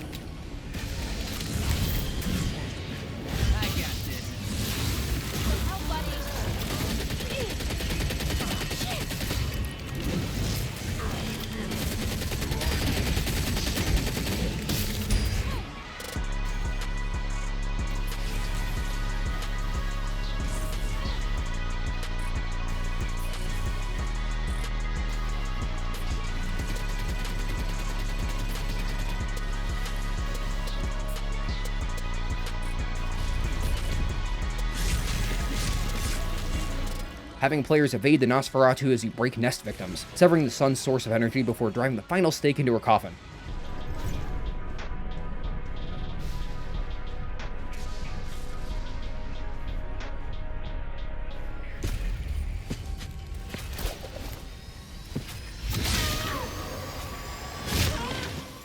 Wow, the animation looks so good. If you thought my summary of this entire fight was short, you would not believe how quick this actually went by just from playing it. And before we head out, let's hear some words from Grace Wayland. My name was Grace before, but they called me the Gateway. They held me here, choked me and kept me close. I was their breakthrough. But you brought back the light. Those monsters are dead now. Dead or running. Thank you. Yeah, you better be thanking me. I had to suffer through this shit for 30 hours to save you, only to get blackballed on the real conclusion to this whole thing. And that's ZeniMax, Bethesda, and Arkane Austin's Redfall. Charles alluded to the possibility of a 6th vampire god, as there apparently was one more person amongst the executives to have also taken the Gateway's blood. My theory is that this mystery man is Elias Kurz, but forget about that. None of these loose plot threads are going to be resolved anyways. Not even in the next Arkane game set in this universe. So did you think the ending was disappointing? The few people who actually enjoyed their time with Redfall hated the final boss, and the fight, and how the game concluded. Thematically, it does make sense for the Black Sun's fight to play out like this, making her goons do all the fighting for her, since that's what she's done her whole life. But does that make for a fun conclusion to a video game? In theory, it could have. Could have been a huge, lengthy battle, but execution, it's far from enjoyable. I still can't believe Dishonored and Prey are canon to all this. Not the other way around. Redfall's not canon to those, so you can just kind of headcanon this stuff away. In the months following Redfall's release, stories about its development would come out, and financially the game would be a disaster. Gaming outlets like IGN, known for their very well-respected reviews that everyone agrees with, would give the title a 4 out of 10. Destructoid would give it a 5, GameSpot gave it a 4, PC Gamer a 44 out of 100, etc. There were a few that gave it a rating above 50%, with Famitsu giving Redfall a 30 out of 40, with no written review, and PCGN's Andrew Farrell giving version 1.0 a 7 out of 10, saying, "I skipped the unnecessary copy-pasted safehouse missions and some of the repetitive vampire nests. Once you beat the final boss, a little underwhelming as you don't even directly fight them, your character automatically moves to New Game Plus, so there's no end game and you can't just explore to your heart's content. You also have to start a whole new game to switch characters. It has many small frustrations like these, but I still like Redfall. It does the core stuff well enough to be worth a look if you want to stake vampires with friends. It's left me wondering, in a disconsolate way, about the immersive sim vampire game Arkane could have given us without these strange, discordant steps into the multiplayer action genre." Even this positive statement, I mostly agree with. As I said in the beginning, Arkane Austin would put out a couple major updates and a handful of hotfixes, but it wasn't enough to save Redfall, as on May 7th, 2024, 371 days, just over a year post-release, and 23 days before the final update would drop, Microsoft would shutter Arkane Austin, leaving the studio with only 2 completed games under their belt. 3 if you count Prey Moon Crash, as that was its own massive experience. Microsoft would go on to cancel and delist the Bite Back Edition and its Hero DLC, offering refunds to anyone who purchased it, leaving the in-development DLC expansion the team was working on unfinished. A whopping 5 years of work from several hundred people wasted in only 1 year. Crazy. On the December 15th, 2025 episode of My Perfect Console, Harvey Smith would say that the team didn't know of the closure until he got a phone call the night before it was announced to the public. Phil Spencer, Microsoft's gaming division CEO, I don't know why I included his title, you probably know who he is, would apologize for the game's release and state, "There's nothing that's more difficult to me than disappointing the Xbox community. I've been a part of it for a long time. I obviously work on Xbox. I'm head of the business. I have a lot of friends and get a lot of feedback. And just to kind of watch the community lose confidence, be disappointed, I'm disappointed. I'm upset with myself. We do mock reviews for every game that we launch, and this is double digits lower than where we thought we would be with this game through those. That's one of the disappointing things. We would never strive to launch a game that we thought was going to review in the low 60s. It's not part of our goals. If you look at our review scores over the past year, and this is not a defense at all, I think the teams have done a much better job in upping the level of quality of the games that we've shipped. This game was significantly below our internal metrics compared to where it actually reviewed, but that's not on anybody but us. We have to own that. Wait, double digits? Lower than... Bare minimum double digits is 10. You said you wouldn't put it out if it reviewed in low 60s. So what, you thought it was at least a 70 out of 100? So... Okay, that's not even a big difference. I don't know why that's surprising to... Okay, whatever. There are quality issues and we're working on those. But a fundamental piece of feedback I get from Redfall reviews is that the game isn't realizing the creative vision that it had for its players. I agree with that. That doesn't feel like a, hey, just delay it. That feels like the game had a goal to do one thing, and when players are actually playing, they're not feeling that. Learning about the quality, and I know there are bugs. I've seen them in Redfall. When I look at the crash rates with the game, because you get all the telemetry for everything, it's not out of proportion for a game that has just launched. It's kind of in the pocket of what we'd expect. But when I look at the review scores of this game, it's about, did we have enough creative differentiation in our core idea, and did we realize that creative ambition? I'm a huge supporter of Arkane Austin. Their track record is awesome. I love a lot of the great games they've built. Pretty sure it's half of Dishonored and Prey, so 1.5. Great games. This is one where the team didn't hit their own internal goals. In terms of our commitment to the game, absolutely. The team at Arkane is taking the near-term feedback. We're still working on the 60 FPS update. We have a good timeline for that, and we're going to continue work on the game. We've shown a commitment to games like Sea of Thieves and Obsidian's Grounded to continue to go and build games, but I also know that these games are $70, and I'm going to take full responsibility for launching a game that needs to be great. We let a lot of people down this week with the launch of the game, and we will continue to strive on. You have to. That's what creativity is about. When we acquire studios, there are games that are in development, and then there are things that are either really early in development or not even conceived yet. I think we need to improve in engaging with games that are midway through production when they become part of Xbox. I do think there's a different expectation for a game and a team when you've been third party and all of a sudden you become part of first party. There's a different expectation in terms of how you're going to perform on our console. And I think there's a different competitive set when people look at what this game is and say, hey, I want this game to feel as competitive as this other game on another console platform. And we didn't do a good job early on in engaging Arkane Austin to really help them understand what it meant to be part of Xbox and part of first party, and use some of our internal resources to help them move along with that journey even faster. We left them to work on the game. They're a very talented team. I love that team, and I still do, and I will totally bet on them to do another great game. Ooh, that aged bad. But when Matt Booty and Jamie Leader sat down, I think we can engage earlier with our different studios. And I do think there's a difference when we come in when the creative is already set on a game, and that's not washing our hands. Every game we ship from our teams is an Xbox game, so we take full responsibility for it. We should have been there for Harvey Smith and the team earlier. I think that's on us. And then through the process, it's an Unreal Engine game. We have a bunch of studios that have done some really great work on Unreal over the years, and I think we were too late to help in that when they had certain issues. I think back to the announcement of 60 frames per second, and then we weren't shipping 60 frames per second. That was kind of our punch in the chin, rightfully, a couple weeks ago. And then seeing the game come out, the critical response was not what we wanted, and it's disappointing. So I kind of picked myself up and asked, what can we learn? How can we get better? The one thing I'll fight in what went wrong, there's clearly quality and execution things that we can do, but one thing I won't do is push against the creative aspirations of our team. I know a lot of people will say, hey, you've got teams. Teams know how to do one kind of game. Just force them to go do the one kind of game that they have a proven track record with. And I'm just not a believer in that. Maybe that means I'll underdeliver for some of our fans out there, but when a team like Rare wants to do Sea of Thieves, when a team like Obsidian wants to do Grounded, when Tango wants to go do Hi-Fi Rush, when everybody probably thought they were doing The Evil Within 3, hilarious that you bring up Hi-Fi Rush. I want to give the teams the creative platform to go and push their ability, push their aspirations. But I also need to have a great selection of games that continue to come, surprise, and delight our fans, and we underdelivered on that, and for that I apologize. It's not what I expect, not what I want, but you know, it's ours to deliver. So I listened to the podcast, and when I listened to it, I agreed with Phil Spencer. And now actually reading his statements, that's complete bullshit. He mentions how they're going to make another great game. He mentions Hi-Fi Rush in a very positive manner as if they were going to support them. But no, it's all the lies of a suit, and that's all it's ever going to be. In conclusion, I don't hate Redfall. Honestly, I don't think I can. In my eyes, this was a Hail Mary attempt to stay afloat as Austin's previous title, Prey, didn't meet Bethesda and ZeniMax's insane sales expectations back in 2017. I love immersive sims, but even I know they don't perform well outside of glowing reviews and an eventual cult following, with Dishonored being one of the few exceptions. I don't think Redfall would have done well or have saved Arkane Austin even if it was a great game. I view this situation as a lesson that the executives won't learn from, because instead of sticking to what people actually wanted from an Arkane game, they tried chasing long since dead trends and their own greed. I don't laugh in the face of Arkane Austin and Redfall's failure. I pity it. Having watched a lot of the behind the scenes content put out by the individual devs made me see a team who truly cared and fought hard to make a decent game in spite of how hard the situation was. What has been said about Redfall's development paints a very grim picture from the moment Prey released. Even with Microsoft's lack of trying to give a shit, there was just no stopping what was going to happen. I know I said Austin should have waited to get more real-world material, but that would have probably meant being forced to use some disgusting generative AI bullshit like Microsoft is doing with all their studios now. Or they're not.